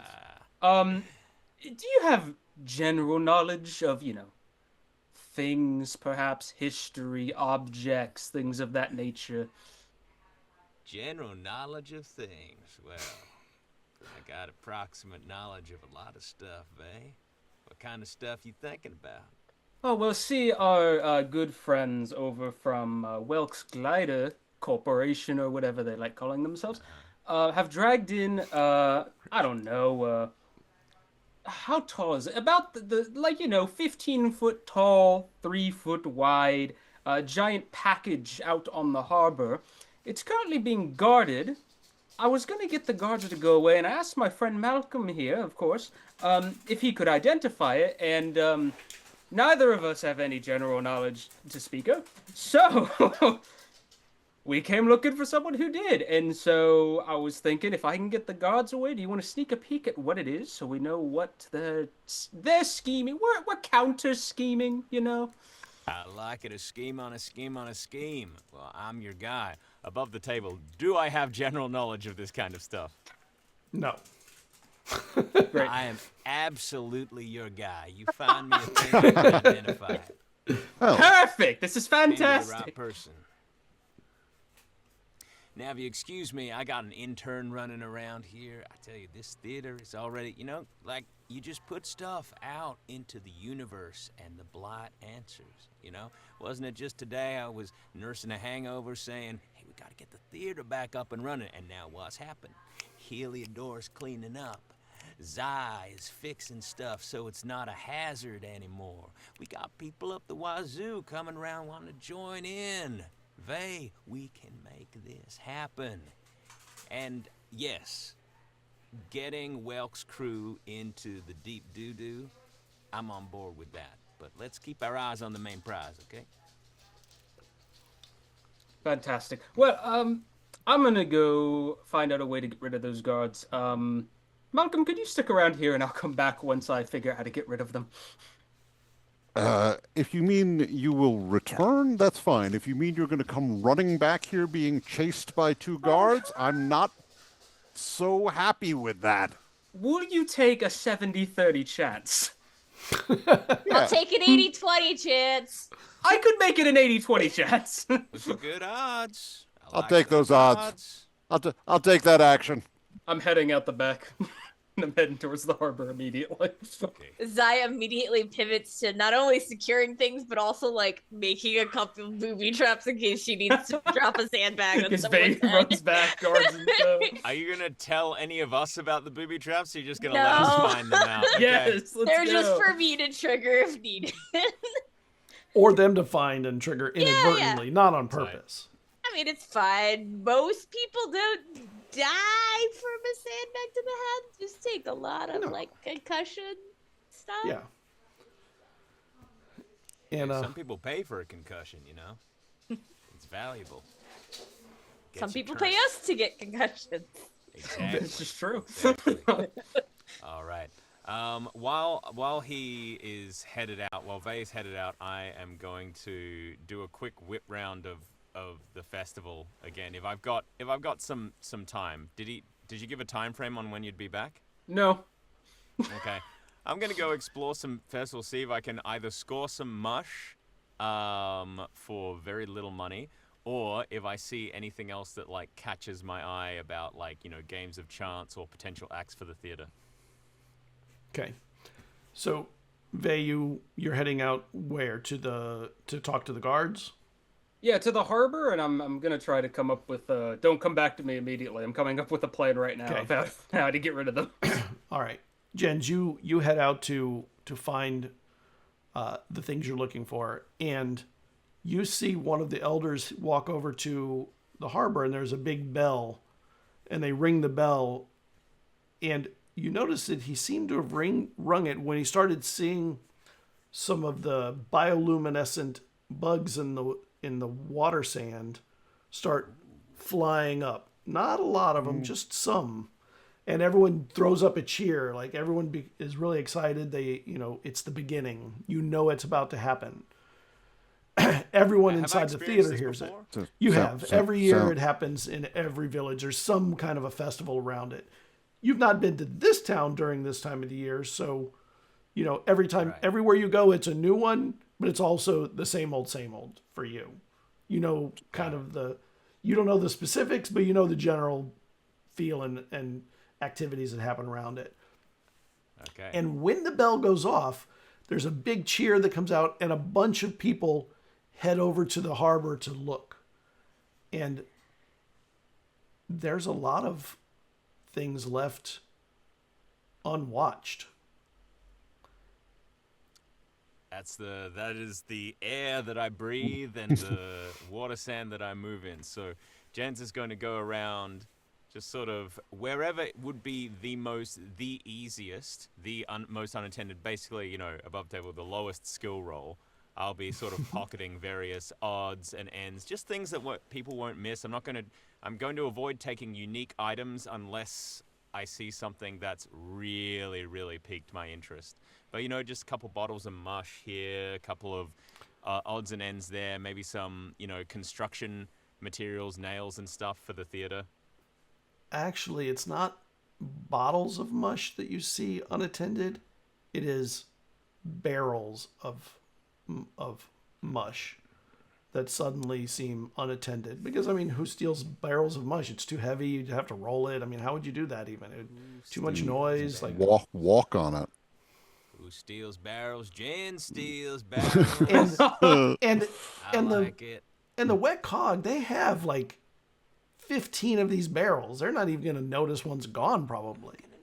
Nobody's gonna notice. Who's noticing? I'm not noticing. They notice. Vay, No. you're over there and you see all those people head over, and you see kind of gears cranking above Jen's head, staring over at the wet cog, and then staring back at the crowd, and you notice he's looking at the barrels of mush. When you think about it, yeah, that's the sound of the gears in my head. Yes. When you think about it, it would almost be unethical not to take it back. Not to steal. It's a Like moral, the way this it's, guy thinks. it's a moral imperative. Moral imperative. Yeah. All right, well, let me consult the better angels in my nature. Hey, tiny shoulder gens, what do you think I should do? I think you should steal that shit. All right, how about you, tiny shoulder devil gens? Yeah, what you think? I think you should burn the cog down to the ground. All right, well, I guess I gotta go with the more ethical thing and steal the hooch now. So I go ahead and I just start rolling the barrels. Do I see Malcolm or Vay? You see Vay. Yeah, I'm Watching you walk back over. I'm back at the theater. Right. Okay, I look at Vay and I'm like, seeing this? I'm gonna immediately change my goal of distracting the guards to making sure nobody's looking in this general direction while Jen is rolling the barrels. Just rolling it. I'm gonna go for 2. I don't want to be greedy. I'm gonna hit 2 barrels. It's 2. Not too greedy. It's too greedy, not one greedy. You start rolling. Do you have any kind of deception skills or anything related? Well, you have performance skills. A performance Yeah, roll. I am trained in perception task, so I can see if like anyone's seeing me. But yeah, let's do a performance roll. What's the difficulty? On this, I would give it a 3. So you're looking at a 10 or better.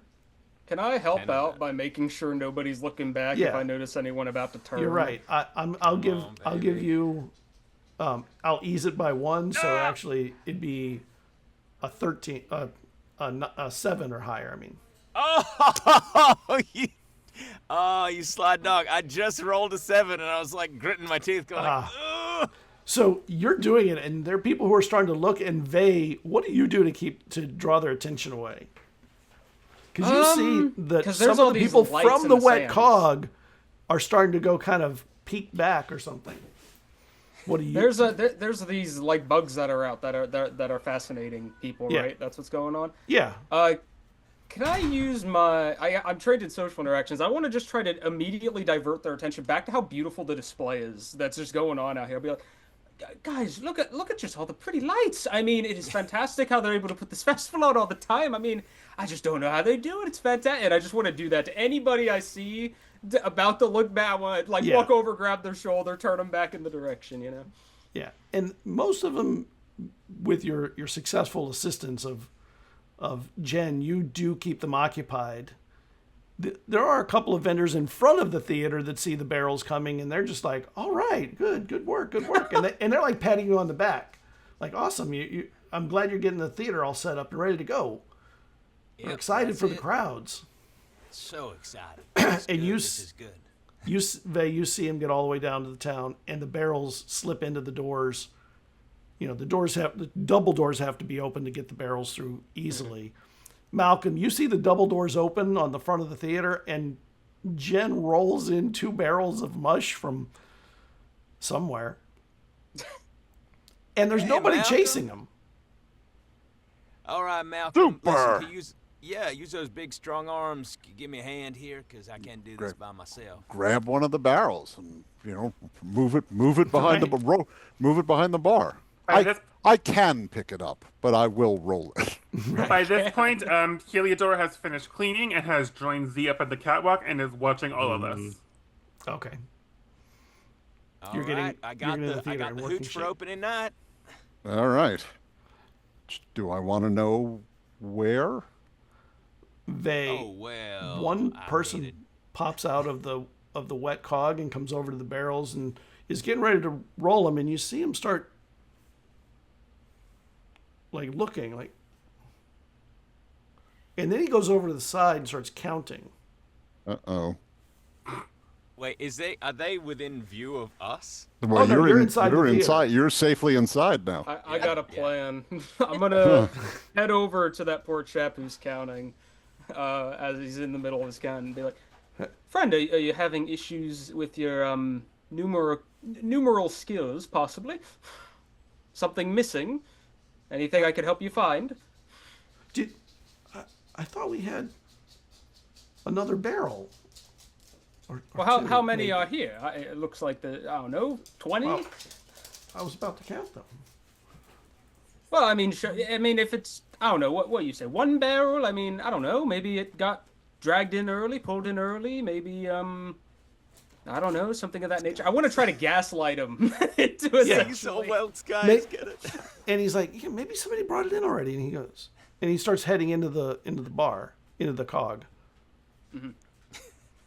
And I'm just in the catwalk offering like a pack of like shroom jerky to Helador, like, There's like windows at the top of the catwalk. You can see outside and see what's going on. you And guys you might want to put the barrels into some bottles. Put them behind the bar. Vey, you Out of the way. right. You look in and you see that inside the cog, it's kind of a mess, actually. They've been moving everything out into the street, so it's not as organized as it normally is. Mm-hmm. He goes over to the bar and he starts looking under the bar, and he starts talking to somebody that's at the bar.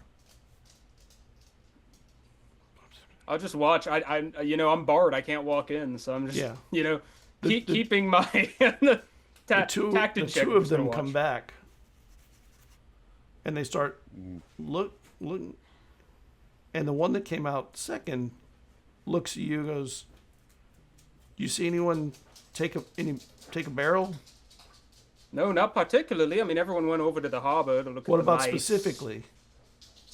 Well, I guess specifically, particularly, no, I have not. Hey guys, I really suggest putting those barrels into some bottles. Yo, Heliodor, can you give me a hand? I don't know where the bottles and crockery are. Do you assume there's been foul play? I wouldn't go to as far as say assume. I would say we're missing. I think we're missing a barrel. Well, okay. I leave the I leave the theater by the back way, and I just like kind of wander up as this conversation is going on. And when you go out the back, you see that the interns you had are coming back with empty cans, empty garbages. Oh, good. Hey, you need to talk to Heliodor, okay? Get set up with move. We got to move some hooch into bottles to make it easier to serve. They'll set you up with it, okay? I already straightened everything out with them. They go in and you hear them say, "Is there a Heliodor in here?" Up here, I hope you're not afraid of heights. They're just sitting in the catwalk. We're supposed to help get the booze in the bottles. Says who? I've been peering over the catwalk looking down at this. And Says at the this, theater I owner? duck out of sight and I look at Z and I say, the town's going to be burned down by the end of the night, isn't it? I don't know, but this is kind of fun. You sure you don't want any mushroom jerky? No, thank you. I'd rather keep my wits about me considering everything that's about to happen, I do believe. And then I peer back down over the catwalk because I've been saying this slowly, and I say, I shall be down momentarily. You can find the bottles behind the bar. I'm gonna give the Okay, sailing thanks. signal for possible big storm. Possible. Every stage of possible storm you have a sign for. Yeah. Right? Yep. I mean, small storms are very normal on the water. Monsoon. Yeah. I'm like, oh, hey, Vey, how you doing? Hey, I just saw the craziest thing. Oh, sorry, you talking to people? Oh, I was just having a conversation. They're missing some barrels of booze. Have you seen What? anything about that? No. Hey, you're the crew. Barrels of booze? How many barrels you missing? We're missing it. How many are we missing? You said I one don't know earlier. yet. I don't know yet. Yeah. Well, that's so crazy because I just saw, what's that skimmer crew that, Welk, right? Welk? The Welks. That little short guy, yeah. I think I saw one of his boys rolling a barrel somewhere, I guess towards the direction of I don't know where they was going, but I thought it was weird because, everybody's going to go see the animals and the lights out over the... Yeah. So I thought, hey, maybe they're gearing up for celebration or something. And they look at you two very suspiciously. If this modifies anything, I am trained in lies and trickery. He goes, If that modifies anything. go check with them on and find out if one of their crews found themselves in the possession of something they ought not have. You might want to ask all the smaller establishments. I mean, surely with all the people moving to the harbor, anyone could have taken advantage. You have a lot of buildings to go through, but I can help if you want me to go and ask for particular ones. Oh, you don't want to bother these gentlemen. Come on now. Oh, I guess that's fair. But listen, I don't want to get in your business. If you need like a witness to anyone, you know our names. I'm Rancor and this is Stinky Pete. You can just ask for us whenever you need. Indeed. Ain't that right, Pete? Yes, of course. Say my name. Friend. Friend. Yeah, that's right. All right. Anyway, listen. More of I an got some business. acquaintance. Sorry. Yes. Pete, I got some business with you. Okay, you left a little bit of a mess in the bathroom earlier, so let's go confer. Happens to the best of us. Yeah, sure. Show me where. Yeah. And I wander off with. I'll the hand on follow. his back. Yeah.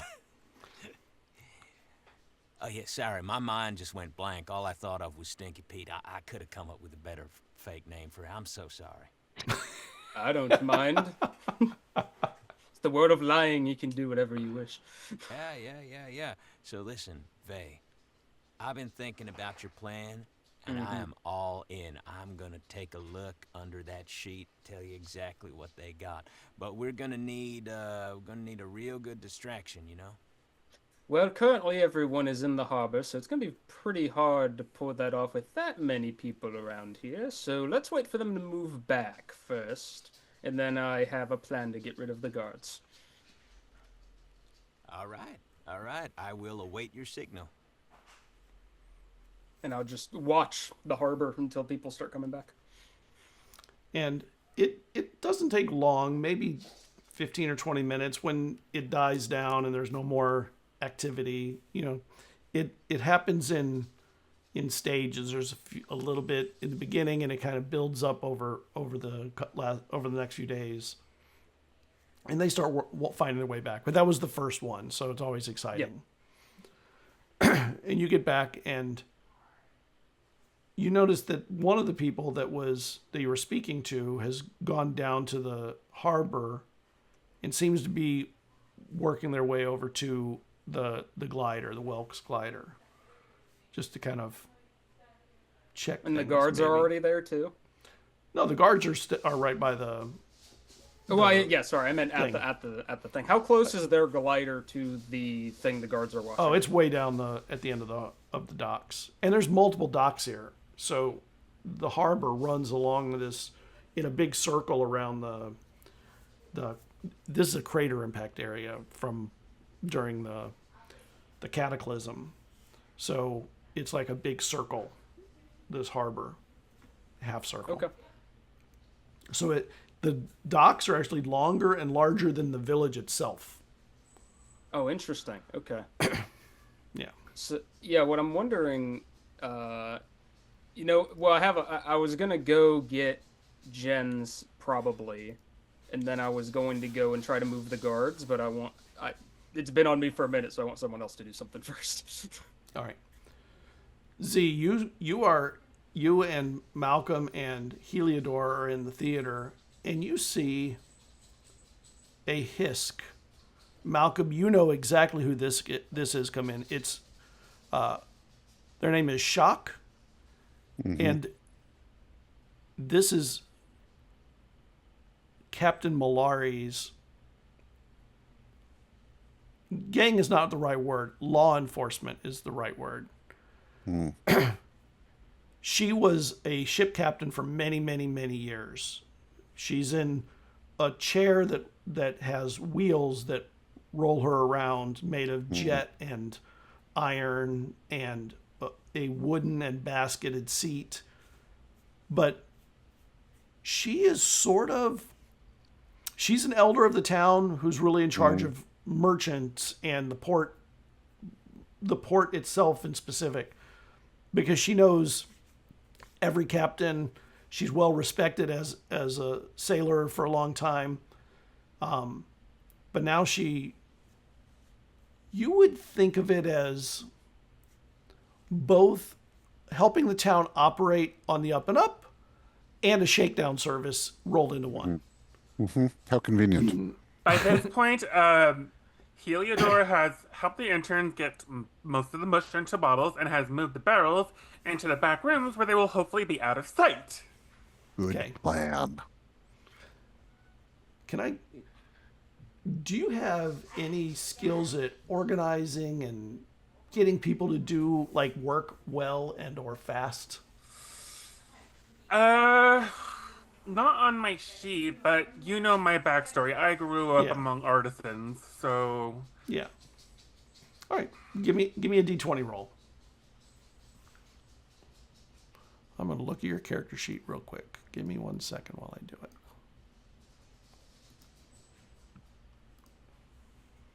that's a 2. Oh, It doesn't matter what's on your character sheet. All right.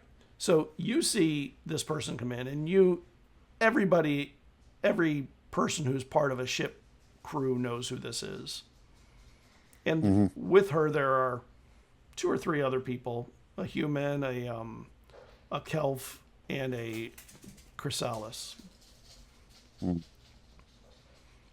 looks around and she goes, "Irix around here? I see the theater starting to put some energy back in. Can I speak with Irix, please?" he's indisposed at the moment, Captain. Then, But who I'd is be in charge now then? well, I guess of the people who are here, why not me? All right. Well, Malcolm, then, can I speak with you in private for a minute? Maybe outside a bit. It'd be my honor. Carry on, folks. Nothing to worry about. Just want to check on some permitting. Oh yes, certainly. And she rolls out with you and her crew, and she goes, "The theater seems to be preparing for operations." Yep. Sorry, hold on 1 second. I want to do something. As they leave, I will look up at Z and I will make the gesture for look out. So I guess I'll just like open the window and just listen. Okay. If the theater is planning on operating again and doing performance and serving food and drink of any kind, not to mention, from what I've heard, you have been selling table space in front of the theater that I'm not sure you were on the plan for that. So, Oh no, we is haven't there a been way you we could haven't we haven't been selling table space at all. We've just been giving it away. I mean, we were allowing people to set up here who wanted to. I've in fact, some of these people told me they were supposed to set up here. We didn't. Irix hasn't been around, but we didn't want to be inhospitable, not on a festival day. Well, because Irix is not here, and I don't know if you know how the businesses operate around here, I'm going to give you the benefit of the doubt. Well, This thank time. you. I appreciate that. We certainly didn't mean to step on any toes. But all of these vendors out here, if they have paid in any way, become vendors to you, and that means you become a vendor to the village, to the Eye. And the Eye expects a certain percentage of income from that to go to the city. And I would be happy to take that into the coffers of the city for you if you have that available. Should I ask them about their payment and security statuses with the theater? Oh, no. Or do I need to bother with that? No, no, no, of course not. We did, now, while we didn't ask anyone for payment, of course, some people did uh, make a donation to the Theater Development Fund. Oh. And but I certainly think that we would certainly be able to surrender a portion of that to the good of the town. After all, it's festival time, and we feel that we should spread around our good fortune. And IREX has not asked for a permit of any kind to begin operations again. The theater's been closed for a while now and not really been functioning properly. And Yes, no, and we there are concerns there too. Yes, we are absolutely. We understand that we cannot have people inside the theater. We are donating space outside to some street performers to literally elevate their performances so they can be seen by more people. We do have the exterior stage, but that's we're not operating in the theater. No, of course not. All right. Well, because IREX is a good friend of mine, I'm gonna give you and ours too. I'm gonna give you just a little bit of, what's the right phrase for this? A term of security around your operations that will protect the establishment from any ne'er-do-wells. So we're not even going to take 50% of the profit from this venture of yours.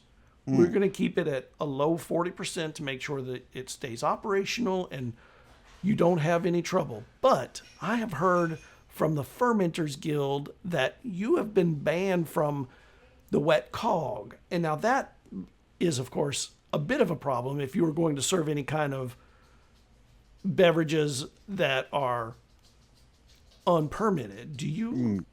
Yeah, well, Vey has been banned from the Wet Cog. The rest of us just stay out of there out of solidarity. Of course, you ban one of our crew. We couldn't. What sort of shipmates would we be if we went and drinking someplace where he was not welcome? And you see that one of the two people of the three people, started wandering off towards the theater, the Chrysalis. Mm-hmm.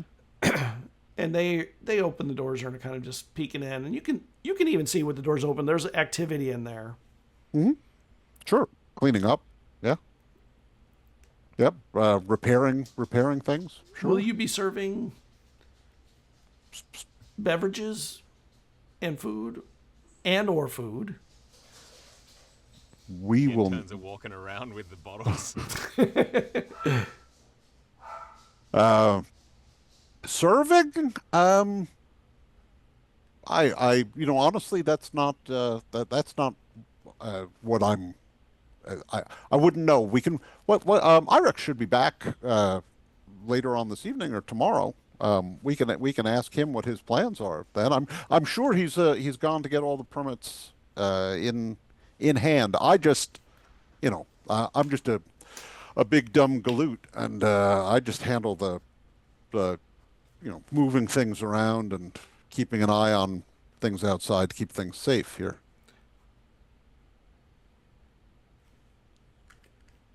You're not a dumb galoot. You are part of a ship that is a functioning ship, from what I hear. Yeah, the Grinning Jack is finest ship in the eye, regardless of what some gnomes say. Yeah. So I'm going to set Ting here at the door to watch the income collection happen in this evening. Mm-hmm. just so that we can ensure the city gets its appropriate and fair cut from the cost of the festivities. Well, that seems very reasonable to me. All right. Wouldn't have it any other way. I don't think I've ever had a conversation with you until now. It's really nice to meet you, Malcolm. And she puts her hand out. Take it and bow over it. Oh, I don't need a bow. We're all in business together here, trying to make a living. And we certainly are. We certainly are. I'm not much of a towns person, so please forgive me if I've stepped on anybody's tail. I'm more comfortable out on the sands. All right. Well, enjoy your performing, and we want everybody to make a little profit. So I wish you all luck tonight. A little profit being the the key festival. word. Yes, indeed. Please have a enjoyable Aurora dance. Thank you, and you too. Tell the rest of your crew, it's nice to meet or see them. I hope that all of our meetings are pleasant. Likewise. Oh yes, I will certainly pass along the word that you were here.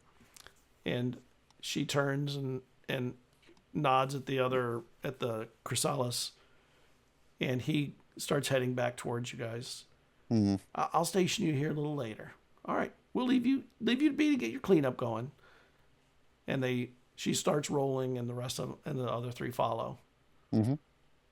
You heard all that, Z, from your vantage point above and from your high point. I'm gonna signal down. I'm gonna whistle just a little bit to get the other crew members' attention, and I'm gonna do a signal that we've probably drilled into their heads for when we're maybe smuggling something we shouldn't be in the ship to avoid whatever dock handler or taxes on it might happen. Just be we're being watched. We need to keep what's below board. These are the cops. Yeah, it's the cops. Well, Heliodor has already put the barrels in the back room. Not that he knows they're stolen, but he has. Thank They didn't even goodness. check. Yeah. Turns have filled a bunch of bottles with barrels. Mm-hmm. Right. Jens and Vey in the vicinity of the theater, or are we still out and about? I would say you're close to the theater. You're probably nearby. I would say that, wouldn't this be in the 15-20 minutes I'm out there waiting? Yeah. For all the you're people kind of to come watching. back? So Jen's probably has watched back. I'm just still out there watching. Yeah. Okay. Okay, Jens walks back through. He's like, all right, we got a scheme on our hands. Why is everybody looking weird? What happened? Because the harbor master showed up, and they're happy to have us operate. They just want to take the greater share of any profits that we make. Whoa, how much are we talking? 40%. 40%? Yeah, 4 parts in 10. Yeah. I thought this place was about freedom. I thought this place was about opportunity, and now you're telling me that we got to pay 40 bits out of every 100 bits that we make? That is 40%. Yeah. That is an indignity. Yeah. Yes, it is. Is that okay? Listen, I'm new to this whole thing, right? But is that normal? Well, it's like being out on the Blight Sands, right? Right. Mm-hmm. Medium fish eat little fish. Big fish eat medium fish. And Really in this big. scenario, we are what? Somewhere in the middle. Okay. Well, so looks like we've reeled in a big fish, huh? Well, or a big fish is on our tail, yeah. Where were you able to find someone to donate us some ale? Oh, And- well, that was I don't like to I don't like to divulge my sources, but Mal, we've been rolling together a while. It was a little anonymous donation from the Wet Cog. Jesus, Jones. What? Okay. I uses that moment to like just slide down a rope and land next to him. And was like, and that's why I said it should be put into bottles. Okay. And did I or did I not set the interns to doing it? I don't know what They're else doing you it. want me to do. I can't unsteal it now. Yeah. I think we should find a safer place for those barrels. Heliodor had the foresight to stash them in the supply room, but they need to be stored someplace safe, like Right on, Heliodor. All like- right, okay. like a What's ship. the play? Like the ship? Yeah, but Okay, not our ship. I see what you're saying. Okay, hey, check this. I got a little plan ski. So, first of all, we drain them barrels dry, okay? Done. Heliodor can facilitate very good. Then, I may or may not have thrown Welk and his boys under a bus and said that they What's a may have bus? absconded. A bus. Under, You know what a under bus is? sand. Big, blue, scaly. A bus. Yeah, exactly. I threw it under that 15-legged bus, and I think that all they need is a little nudge in that direction, so we can somehow sneak those barrels onto their sand skimmer. Just to clarify, you want us to sneak, given empty some easier two barrels from the theater through the town having a festival, past the giant thing that's like the center of focus for the We festival. don't necessarily have to take the high to the road. dock, then get onto Welks' ship without being seen, and then get off of it and reverse all of that course back to the theater. Casual Tuesday. without the barrels. Look, I know I'm good at getting into places and getting things out of places, but it's a barrel. Mm-hmm. Hey, I put my hand on their shoulder. I was like, "Si, I got faith in you. I know the blight moves through you in mysterious ways, and I know you can do that." Yeah. In their head for the briefest of moments. They think about just gold clocking gems. But it's like if that alternate universe goes away. Yeah. And they go, I am not made to carry things.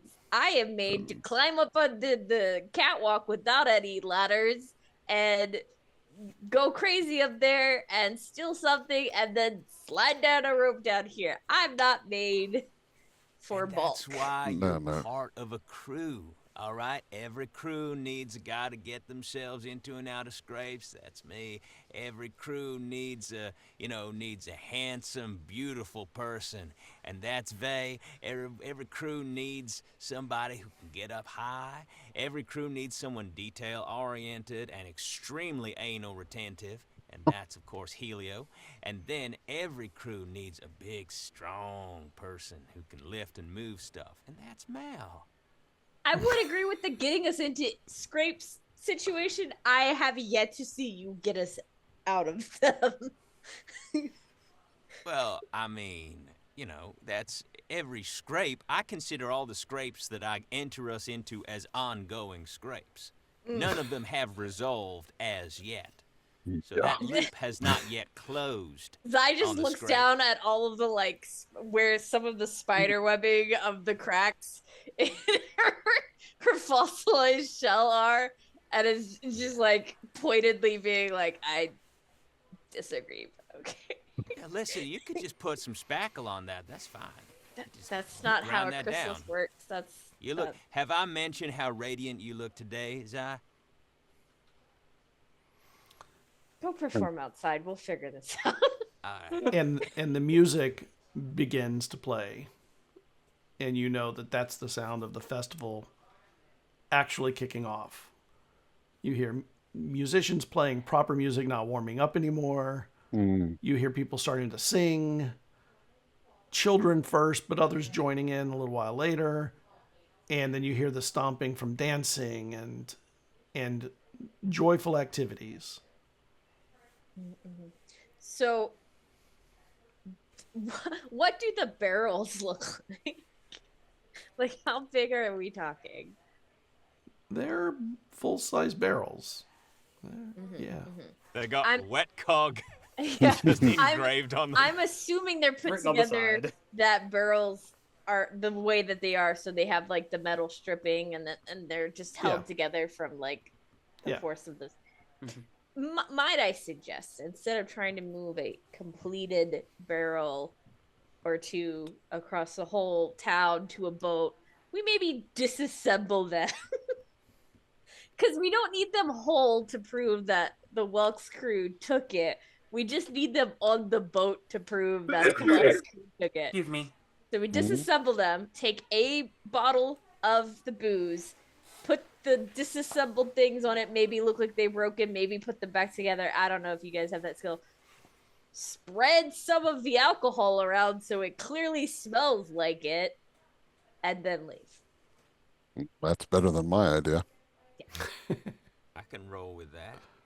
So, Heliodor, could you be an absolute champion and just disassemble those barrels for us? I'll help you out. Let's do it. Let's get to doing it. I will- can try. I'll go I'll see give if you a there's an hand. easy way to get to the boat that won't make us look super suspicious.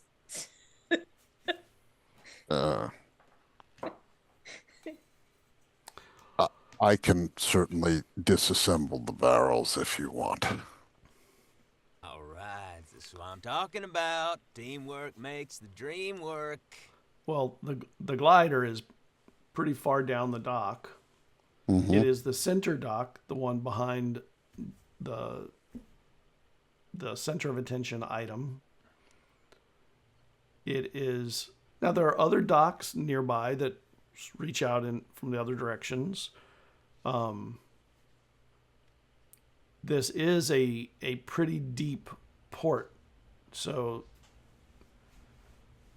attempting to go under the water would be pretty tricky. Although maybe you could do it along the, I'm trying to imagine the ways you could get out there. Although actually, once the festivities really go full tilt, it might Yeah, actually be easier to just. Fortunately, we have someone who can walk on the Blight Sands. Yep. That's true. It might be easier to do it once you know the festivities are going full tilt and it's dark. It's just not dark yet. Like that. I like that. We got a plan. We don't need to do it right away. I like that. Now, so we got this plan going on. I'm really interested in Bay's plan. I really want to take a gander under that big old tarp they got in there. I knew Malcolm was on board. Malcolm had that look in his eye. I would like to know what that little captain is up to. I can see your ears just little perking up there like that. That means you're interested, Mal. I know you. I know you. Yeah. All right, we doing this? What are we doing though? Taking a sneaky peeky. So we're starting that. Listen, we got two concurrent plans, if I understand it right. Okay, Yeah. I'm maybe not the biggest brain. Plan 1, or Plan A, as I like to call it. We get under that tarp. Some kind of distraction happens. Vay distracts, does whatever they do. I'm good at distracting as well. I can do it. And then we get a gander under there, see what that is. I've seen a thing or two, so I could probably figure out what it is. And then Plan 2, or as I like to call it, Plan B, is the operation where we frame that little asshole Welk and get him in hot soup. Maybe get him and his crew banned from the wet cog, and that'll get us in their good graces. Probably won't get us back into the cog, but it certainly would make me feel better. So there you go. In either case, we're gonna need eyes on the Welks crew because one, they brought in the thing that's supposed to be the showcase for the festival, and two, we're about to try and get on their ship without being noticed. So, I got the perfect thing. maybe knowing where they are is maybe a good thing. That's true. We need somebody to tail them, but it can't look like us because they know who we are. Bingo! I pull out my disguise kit. Oh no. Really? Yeah. All right. Okay. Which one of us is good at, I'm a fast talker, of course. I'm charismatic, but I think Vay's pretty good at being deceptive. I thought maybe, I could just talk to him as me, maybe interest him in a game of nations or Challenge him to just... nations. Didn't he lose to you last time? That's gotta be still pissing him off. Yeah, well, I mean, low stakes, we can play for candy or something. And just to keep him occupied so I know where his crew is, or the bulk of his crew, while we take care of some other things. Maybe let's belay the checking the statue or whatever the hell it is until. Well, I think that was that. I think that. Yeah, well, maybe we don't know when they're unwrapping the damn thing. Exactly. I want to check that out. That seems real cool. Well, that would also be easier after dark. But if you want to try it, do that during the day. I won't say but I'm not sure I want to be standing around when you do it. We're already. I won't look like me, will I? I'll look like someone completely different. Look like a different Kelf. That's great until you're tackled and in irons. Well. Welcome, Tabletop Misfits. Thank you for rating us. We're having a little scheming going on. Much. The plans that we make right before we ignore all of the plans. Before you burn all the bridges you've ever built. There's a plan? Hold Do on. we know what kind of ship the Welks gliders is? Is it the same kind as ours, or is it like a different? It's a step up. Okay, so they would have it's the double, the double. Yes, I don't remember the name of it off the top of my head. Yeah. So they would probably have at the very least double our crew because we're running on the minimum. Yep, you're the smallest. Crew. So are you sure your game of nations is going to distract upwards of 20 people? Well, they're mostly, it's a festival. I'm figuring that even that little jerk isn't going to make most of his crew stay on board. Are you sure? Because he's kind of a jerk. He is a jerk, but he's always I'm sure he's worried about like a mutiny or something like that. So, I think that he'll probably give his crew a little R&R, a little rest and relaxation. Probably. I mean, a twofold. He's probably got a dozen crew. I mean, if it's in port, he just needs one or two poor suckers to be left behind. Yeah, especially during festivals. They're not gonna keep it crude heavy. Unless they have valuables. Have none of you played The Legend of Zelda Wind Waker? They left that little one alone on the ship so the hero could steal the bombs. Yeah, exactly. I know. Right, I'm just saying it's a lot of, because I could be mid planting these barrels, right, and a carousing, drunk 6 people come on board all of a sudden. Well, if they're drunk, then it's not a problem. It is. It's still like 6 people. I like the way Heliodor's thinking. No, this is Crest the player talking. Heliodor is 6 drunk people's like 3 actual people minus the legs, which is still 2 more than I statistically speaking. You got a chance. You could take him. Yeah, but you have, I mean, depending on who they are, you have the advantage that you can go over the side if you need to. Right. After this busy day, you realize that it's starting to get near dusk. It's not dark yet, but you're starting to get towards the end of the day. I got barrels to smash. Yeah, so Okay. if when they're broken up, I'm just gonna try to like put them in as unassuming like wrapped package as possible, Okay. so that it doesn't look like parts of a barrel or two. Yeah, just huck a sack. Yeah. Sack Yeah. over your shoulder as you walk on the blight sands, on the water sands. Right. Make it like a little pack, so I have some like movement and it's not like clanking, it's muffled. All right. Take a bottle of booze, open it for a moment, close it. Also put it in the back.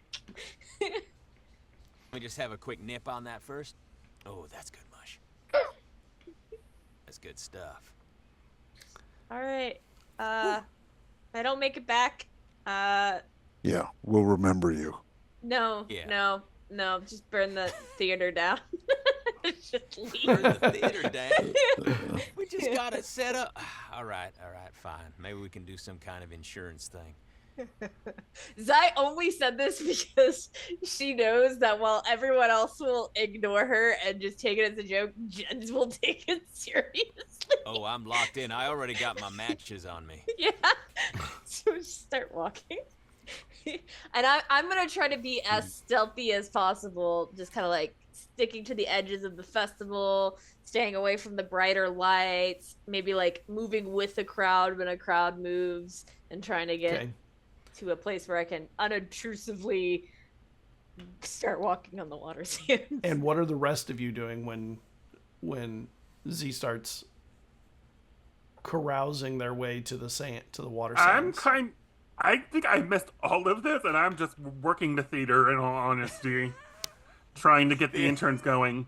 I'm still outside watching the horror. I mean, I was looking for a chance to distract the guards still, I guess. I will I love the Heliodor. For Heliodor, this is just a work day. This is like a redemption story of like fixing up an old theater. So it's like it's like great. It's like getting the theater back together. No, Heliodor is just working. Yeah. Just doing the job, you know? doing the job that needs doing. And we appreciate you. What I'm going to do is Jens is going to go out there and is going to give a pep talk to all the dance crews. Okay. Oh, no. Now, listen, I know y'all have had some, you've had some beef in the past.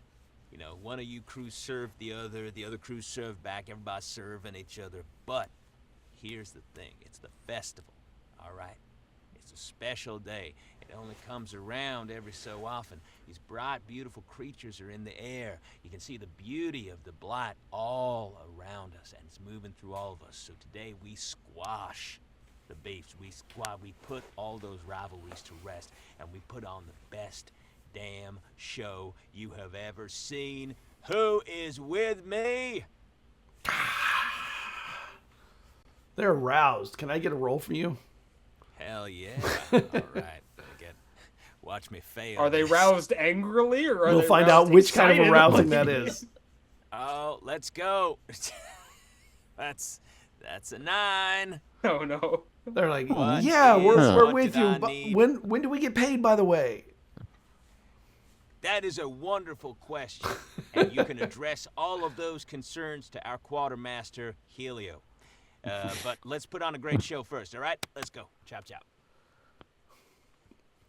And I had for the cog, because I presume that's where Welk and his crew are.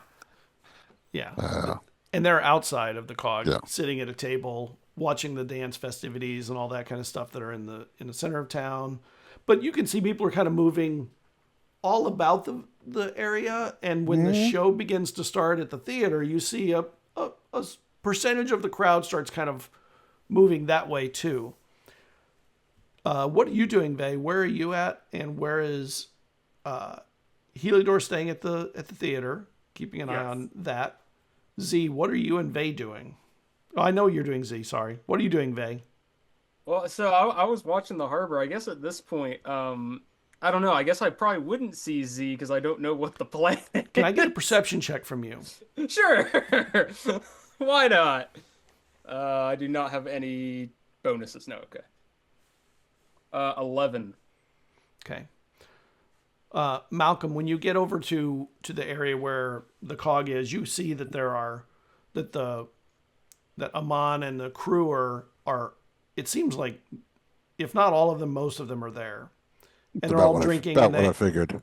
And they have food coming to them, and they seem to be kind of friends with the wet cog. Although almost every ship is friends with the wet cog, except yours. Almost. Almost Yeah. everyone. And they're just drinking and cheering, and there's a lot of just sort of fun. And you hear from somewhere in the crowd, you hear somebody yell out, "Let's roll like the Great Sphere!" And the dancing starts kicking up and rolling. And you remember, you've only heard that of the Great Sphere from one place in your entire life. And And that was years ago. Like, that's Yeah. not a not a it's common not phrase. a belief. It's not it's Yeah. not a phrase you hear, and it's not a belief. Yeah. Huh.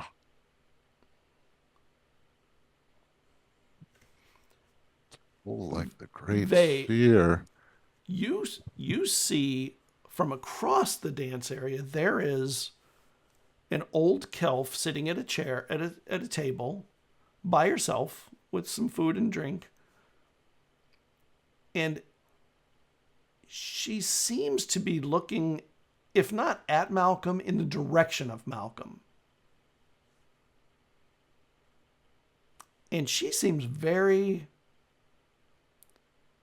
she pays attention. And then she turns and looks at you.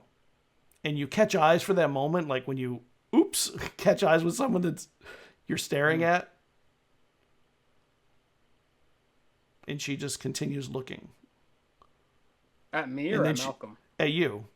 And then Okay. she turns back and looks into the crowd. Like she's kind of nonchalantly looking away from you and looking at everything else going on. Okay, well, I'm gonna immediately abandon my plan because I gotta back up my boy Malcolm. I'm gonna head over to where Malcolm is. I guess he would. Is he stopped when he hears this thing? I guess it's a Malcolm question. How do you Are react frozen? to it, Malcolm? It's surprising, but I didn't see who shouted that, right? No. No. It was in the dance crowd. You're not really Right, sure yeah. who it was. So and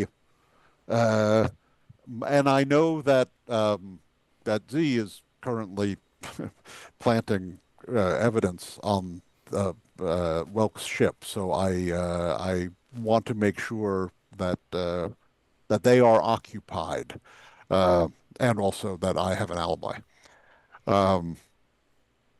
So I will head towards the crew of Welk's glider. Okay. They a few moments later, not minutes, a human goes and stands near that woman, and you see her hand him like a pouch. You don't know who it was. Came out of the crowd. She hands him something, and he heads back into the crowd. Puts the pouch in his pocket. Okay. Malcolm goes over to the Welks crew. You're there. You're standing over them. As I if I can rewind for just when walking through the vendors that are as I'm on my way to the cog, someone selling like jars of jam or honey or Sure, anything honey, like that. for sure. Well, Whipped honey. I'll buy some. Okay. It's against my nature, but there's no reason to just a poor vendor, and we've got cash. So I will buy reasonable sized crock. I don't want to walk into the cog with food for them since the cog sells food, but I want to Yeah. bring so stand over the table and say, hey, little peace offering there, friend. Your honeyed words, and is he from the Mound? Do I know where he's from? Yes, from the Mount. Yeah, I little taste of your homeland here. Thought of you, and put it on the table. And she looks at it definitely skeptically, and then slowly picks it up and kind of looks at it.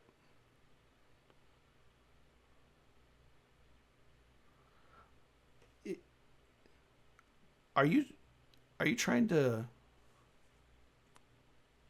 I'm not trying to do anything. You were kind enough to offer the hand of friendship, and I was a bit of a jerk about it. And I know. Uh, See, this is the part where I say it's time for me to be the bigger man, but I don't mean it like that. Uh, I mean, there's plenty of work in this town for both of us. And there's hell, there's plenty of bits left by the Katara out there. So, we're in the same business. We shouldn't be fighting against each other. You're right. Certainly, certainly not during a festival. All right. Can I get a persuasion check or a deception check or whatever A deception is check. you're best at? Yeah, deception. Sure. Uh, I would like to use effort and re-roll that, Okay. please. Pay the effort. Thank you. Um,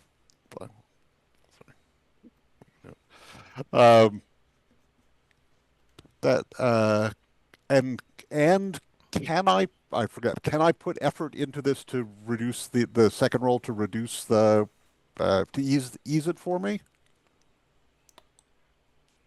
Well, you're putting Using effort to make Right. make a new roll. Yes. Can I also put effort into the new roll to ease it? I've forgotten what the Cypher rules are on it. I don't think you can for that. I think you can use effort on one aspect Wait. of the action. You can't use it on multiple Right. aspects of the Right. same So I'm action. okay. So I didn't know if it counted as another roll and therefore. Yeah. Yeah. That's fair. Okay.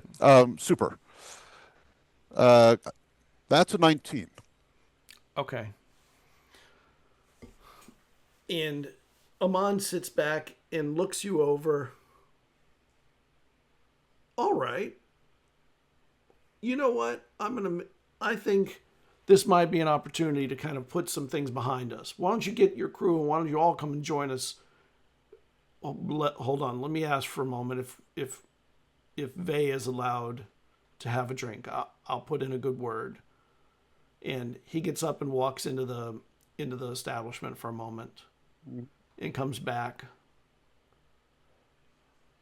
They'll allow Vey in under my recognizance. I'm responsible for him not doing anything, which means I'm making you responsible for him not doing anything.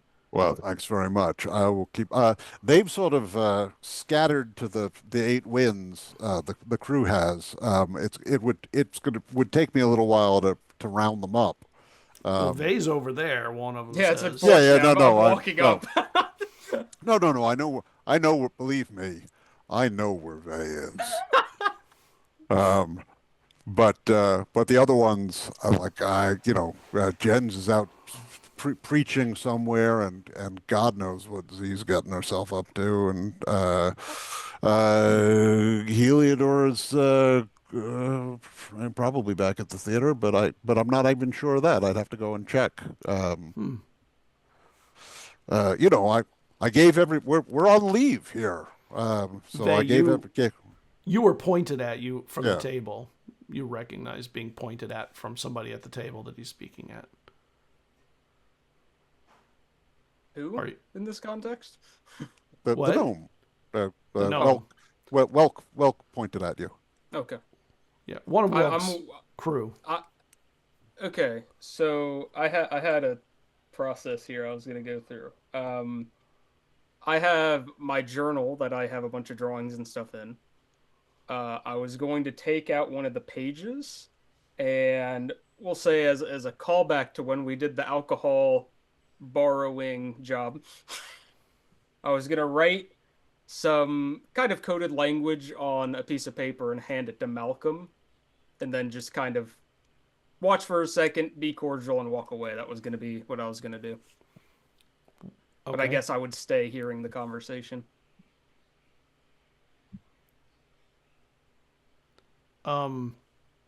You have been allowed to sit and have a drink with us, Vay, you and Malcolm. Malcolm has been kind enough to come and bring a gift of friendship. Sounds fantastic. I suppose I'll take up on that offer. I could use a drink. And a couple of them kind of slide down and pull out some space for chairs, and they let chairs be brought over. And they I bring would over take, some big ale, big mush mugs. Mhm. The I tall, would nice, thick wooden ones. Okay. I would take a seat at the table, and the little scrawl I wrote, I'd just pass it to Malcolm, which would essentially equate to being that in not direct language, but in a language me and Malcolm probably have some experience, like coding back and forth. I would basically say, "You are being watched." And that's all I would put in the context. And then I'll sit at the table and start being cordial with the Welkus group. And when they're like watching you, so you're passing secret notes already at the table of friendship. Oh, it was just a note about the theater. You know how it is. May I see Can't the share note? everything. Yeah, of course. And what does it say? The note would say something. What would it say that would make it hide the actual convo?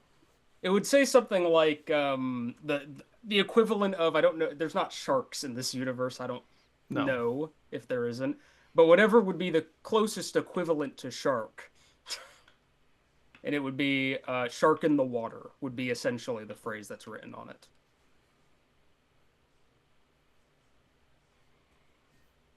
Are you referring to me? Oh no, of course not. I would have written I don't know, guppy if that were the case. No offense.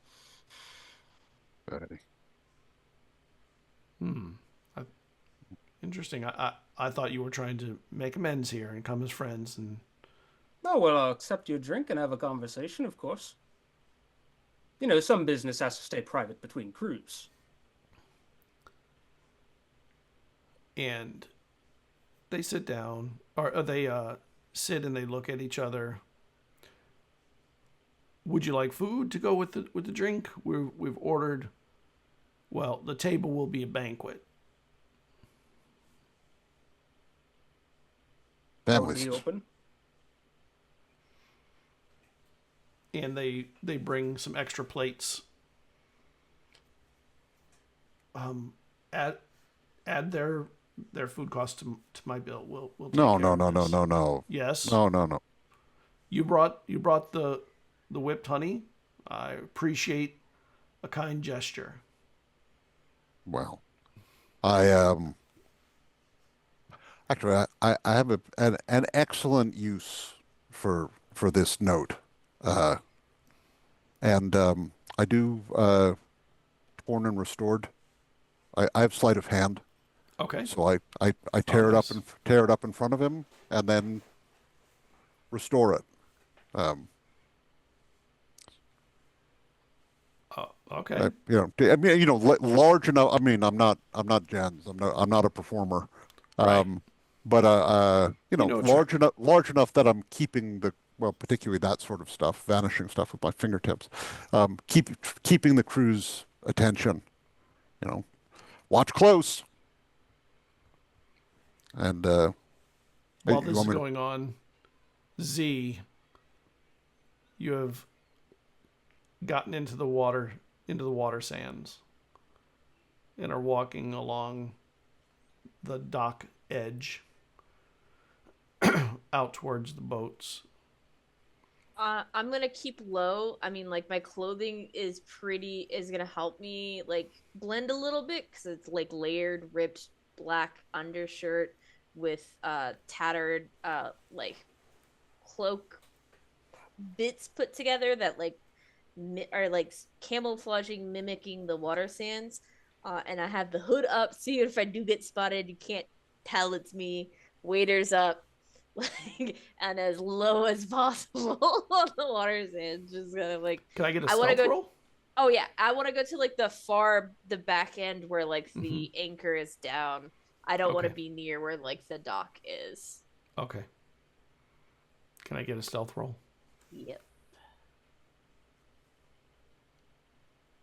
That's a 19. Okay, so you're traveling out there and you get into position at the end of the dock where you're able to kind of move yourself out a ways. So sorry, GM, point of order. 19 is a minor effect for her. Yes. Actually, I'll ask. I was going to do what I assumed you'd want. What would you like the minor effect to be? I think because I don't want to accidentally run into the glowing things happening that are like the whole reason we're doing the festival. I think it gets distracted maybe on the other side of the docks where like they're coming up there, and I'm just kind of like using them to like I'll go the opposite way that they're going. Okay. I am trained also in stealth. Not that it matters because I rolled a 19. But... yeah, I had your sheet up. Okay. You get out there and you see that there are actually two people on their boat, and one of them is sitting on the top, like there's a deck, and he's sitting and looking outwards, maybe looking for more activity from the water sands, and the other one is sitting near the front of the boat with a line dropped into the water sands, possibly, probably fishing or something. Yeah, Bored, but you were able to get around them and into the backside of the boat, and then staying near the boat all the way to the end of the boat away from the dock. And I'm just gonna use that anchor to just like climb up and just try to and roll onto the deck, and just take a moment and figure out where I'm gonna drop this barrel. Okay, so you do, and when you get up there, you actually see this part of the dock of the ship.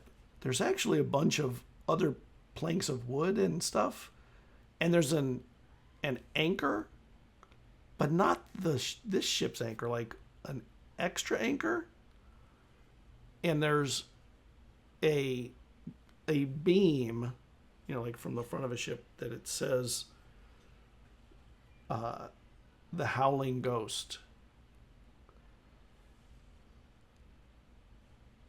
And you remember that the Howling Ghost was the ship that you all accidentally sunk at the beginning of the race of the Triad.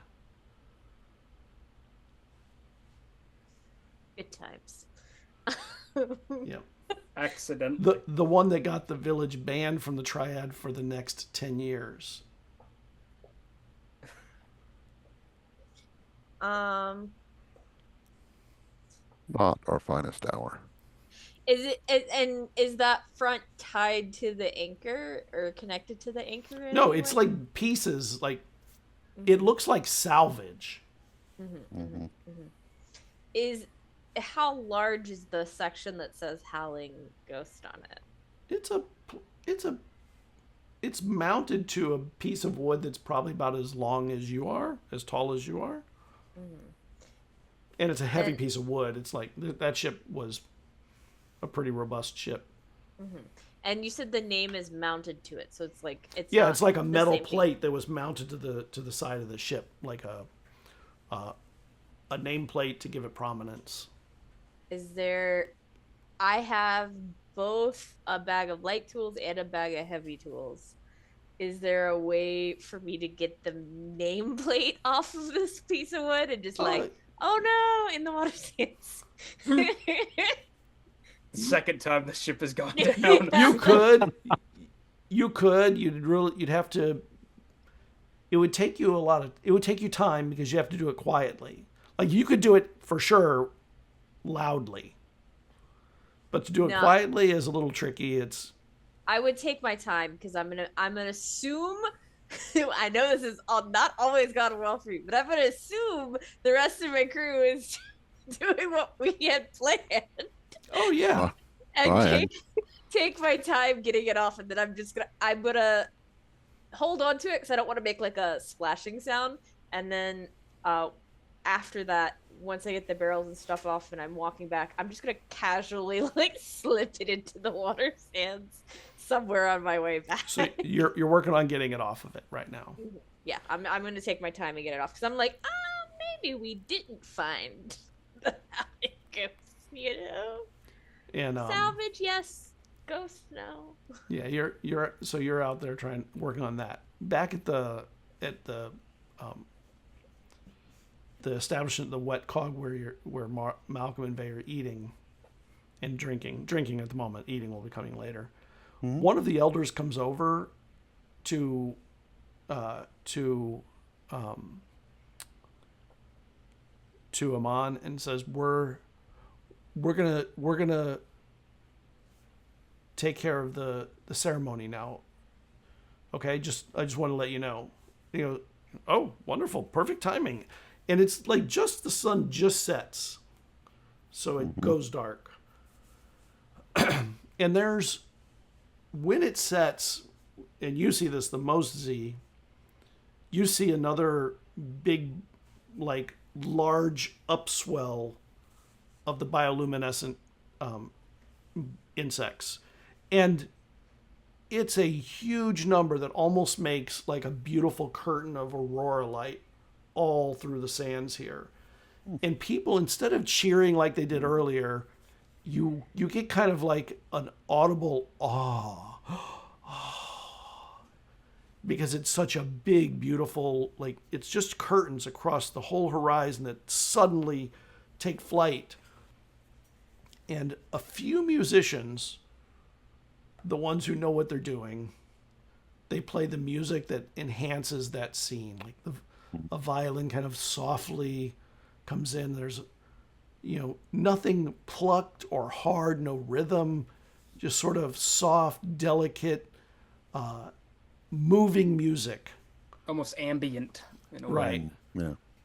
Yeah. And one of the elders goes up to where the guards are at that item and rings the bell once, just not too loud, just kind of dings, and everyone like turns and looks. And the elder, this one is, it says, can we get Captain Malari up here? She'll be doing the honors. And Captain Malari rolls up, and she's happy to come up. And the two guards start kind of unwrapping some of the straps that are holding the cloths over the item. But they hold it down and everything. And people slowly start to clap a little bit, and they're kind of in awe and excited for both things. And then they stop. And Captain Malari goes, can we get Jen Pulsar up here? I hear my name. Well, naturally, I have to oblige. I'm kind of confused as to why I'm being called specifically, but all right. And I stow away the bald cap and nose that I was going to use for a disguise. It's just like, all right. Well, thank you, everyone, for coming to this beautiful festival. What's the festival called again?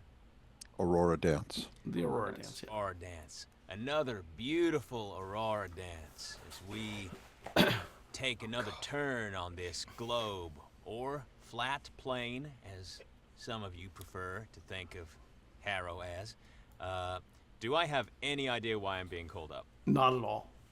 Okay, And- well, I get up and I'm just sort of putting a brave face on it. Can I try and suss out? You see Like, a lot of yeah. people looking, and the people who are looking with the most excitement, like big grins, are the crew of Amon's glider. They look I don't- ecstatic, Here we very go. happy. I don't like this. And Okay. Captain Malari, she looks at you and she goes, if I may, I would like you to hold your speech until after. Oh, of course. Okay. Of course.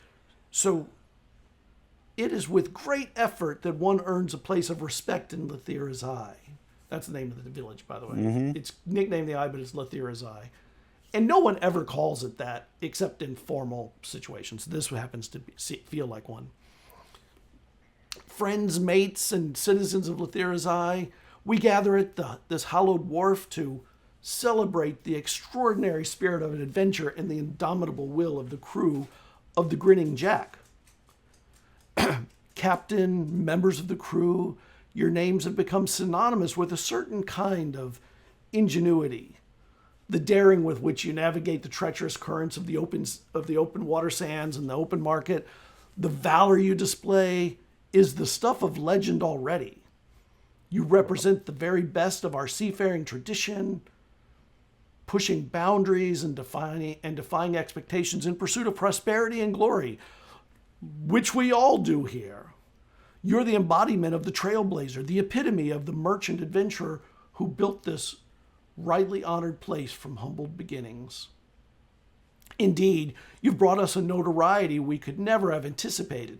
In fact, your pursuit of personal glory has cast a long, dark pall over the reputation of every honest sailor in our fleet. The trickle has grown into a spout, the rumors proven to be unassailable truths. Your ingenuity, it seems, was merely a veil of avarice, your valor a cover for a dangerous disregard for the rules that bind us all. The consequences of your actions are now laid bare for all the world to see. Because of your selfish short-sightedness, this great city, our home, the lifeblood of generations of honest sailors, has been sanctioned. We're now pariahs among the great ports. The very regattas and trade agreements that sustain our community have been denied to us, our flag banned from the competition. We now endeavor to scrub your names from our logbooks like barnacles. You stand as the architects of our own port's humiliation. May the tides of history judge you as the maritime community has judged us all. And they pull the curtain down, and you see the figurehead of the now sunken howling ghost that you were the one that punched the main hole into, Jen. That's true. You know, And can't there is control no the surges. cheer or clap. There is more of an angry stare, including at those sitting at Amon's table. It's your floor now. And she rolls her chair down. And the figurehead is beautiful, and it's damaged but repaired, and it looks like it's mounted as an homage to your efforts. Well, that certainly is a proud symbol of a proud ship. Do I regret my actions? Of course I do. Everybody knows when you deal with the blight that sometimes you get the blight, sometimes the blight gets you. On that dark day, with the clamor of excitement of the race around us, I lost control. Not proud to say it, but it's true. Now, do I deserve Do my crew, my compatriots, deserve to be shamed in a public space? For this, perhaps. And I'll take the shame. But know this. This situation could happen to any one of you. None of us are immune from the vagaries of the blight and how it manifests. And if you were to really look deep within yourselves and ask yourself honestly, have I never done something that would bring me shame? That would bring shame to my crew? Have I never, for example, stolen from the people who gave me hospitality, absconded with the very materials, the lifeblood of our fair community? Have I never preyed upon the generosity of others? Have I never, in my weakest moments, done something wrong? And so I accept this shame. And I like smack the side of the howling. I accept this monument to my own hubris, that it may impel me and the rest of my crew to atone and to achieve greater heights. Heights that will bring pride to this community and not shame. And all I ask is that when you look at this monument, that it inspire all of you in the same way. Anyway, I'm out. Backflip off the stage. You land back on the back lower part of the docks. Yeah. And actually, when you do it, there's a rush of people that charge to the dock where you were, and blades get drawn. Yeah. On the way. I figured. And then I start running. I start running because I knew I could feel them turning. I could feel them. And it's like, crew, assemble! Back at the table where Amana is, right, you running and yelling, crew, assemble. You hear that actually, Z, from out there. And you see, from the other side of the water, you see Jen, like, you don't hear the speech. You just see Jen jump down off of the dais, down onto the dock, which is lower than that area, and then start running. And you see people charging to the dock, and you see the glint of blades in the oil lamp lights up there. And those aren't batons and streamer mounted pieces of joy. He's being attacked. At the table, Amon and their friends and his crew are just shit-eating grin wide, like ear to ear, enjoying this. If you all need a job soon, we may have work. We may grow our crew by, what are there, 5 of you? So there'll be 4 soon. So 4 of you, if you need some work, we might take a couple if you'd be interested. And that's when and as they're speaking, that's when the crowd charges at Jen. Jen jumps over and starts running. I rolled an 18 to get the hell out of here, just in case. I'm just I literally slide under the table. I'm going to Ma, you piece of shit! And then just roll. So I'm trying to lead, I want to lead the angry crowd through the table. Okay. You're headed straight for us. Yeah, I know. Oh, okay. I'm just making sure. And I actually think this is a good place to break. Yeah, I certainly think so. If you're going to break, this is the perfect spot. All right, well, thank you, everybody, for joining us tonight. Thank you for the raids that came in. It was really cool to have all of you come and join. Obviously, there's a lot of action about to be happening at the beginning of next episode. Or maybe just a dance-off. Who knows? Right. why don't we go around, let everybody say who they are, where they can be found, make it easy for everyone to get to all the cool things you're doing outside of here. And why don't we start with the one running? Let's start with Jen. Yes, so I played Jen's Pulsar. My name is Marlon Dance-Hooi. I am as I said, voice actor, impressionist, and occasional poster on TikTok and Instagram where I do impressions. You can find me on my link tree. Zeal has popped a link down there. I'm always open to work, and I am always keen to work on more like animations. I love doing animations. If you're an animation student, you need a voice, I can be your guy. All right. Crest. Or Heliodor, I mean. I need to use your character names. Heliodor. Hi, it's me, Crest, player of Heliodor. You can find me on Profile with just the word Crest, or from there you can find your way to my other socials. I run the podcast Many Stories, Many Games. All right, nice. Z. Hi, I'm Kayla, justkay, DM Dalliance. I do everything from fun, free things that you can find on my website through the link tree. Joint projects like Adventures Domestic Handbook, Encounters in Candlekeep. I also am the general manager over at Underground Oracle Publishing, who just released this fantastic setting book we are currently all in. Which we've only touched the edge of. We're just on the edge of the water sand. Yeah, as mentioned, it's 300 plus pages. So Yeah, I mean it's practically the size of the Cypher core rules. Yeah, it's pretty amazing.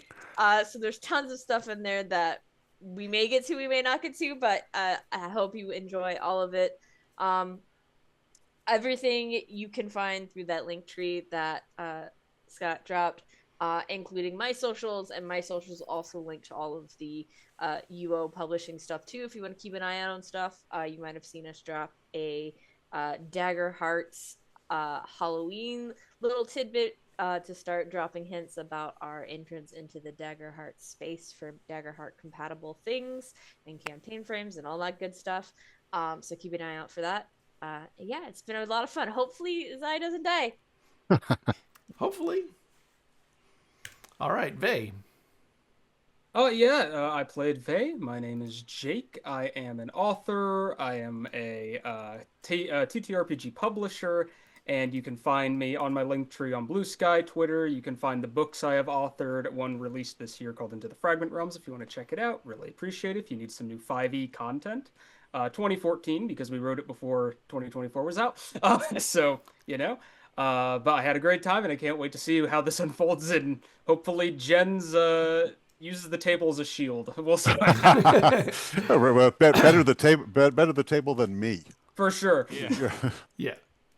All right. I play Malcolm Keel. I'm Alex, 7-minute GM on basically everything: Bluesky, Instagram, all the stuff. Probably Threads. Content creator, pro GM, member of the Monty Cook Games asset team with a special love for Cypher stuff. I will be, before we next meet? No, we meet in 2 weeks. 2 weeks. All right. So just after the next chapter, I'll be in London for Dragon Meet, where I'm teaching and running a Cypher adventure. Nice. So if you happen to be in London for Dragon Meet, come and see me. All right. I am Scott or Zeal. You can find all of our stuff at ZealZaddy. We will be at PAX Unplugged this year. If you're going to be there, let me know. Would love to meet up. I'm always looking for interesting, cool collaborations. We also have our first backer kit that is going to launch on the 6th of this week. So we're talking Thursday. It Wow. is a Midwinter's Terror, a Cypher system horror for the holidays, because of course you have to make the holidays scarier than relatives and in-laws. So let's do that. It'll be a very small inexpensive piece because we are testing the waters for bigger things coming next year. Thank you for joining us for Harrow the Blighted Plain. Thank you to UOPublishing. We love the setting, the system. Super excited to get going on this. Maybe next week you'll be chased into the water sands. Who knows? We will see you, not next week, in 2 weeks. Have a good night, everybody. Bye. Night. Bye, y'all.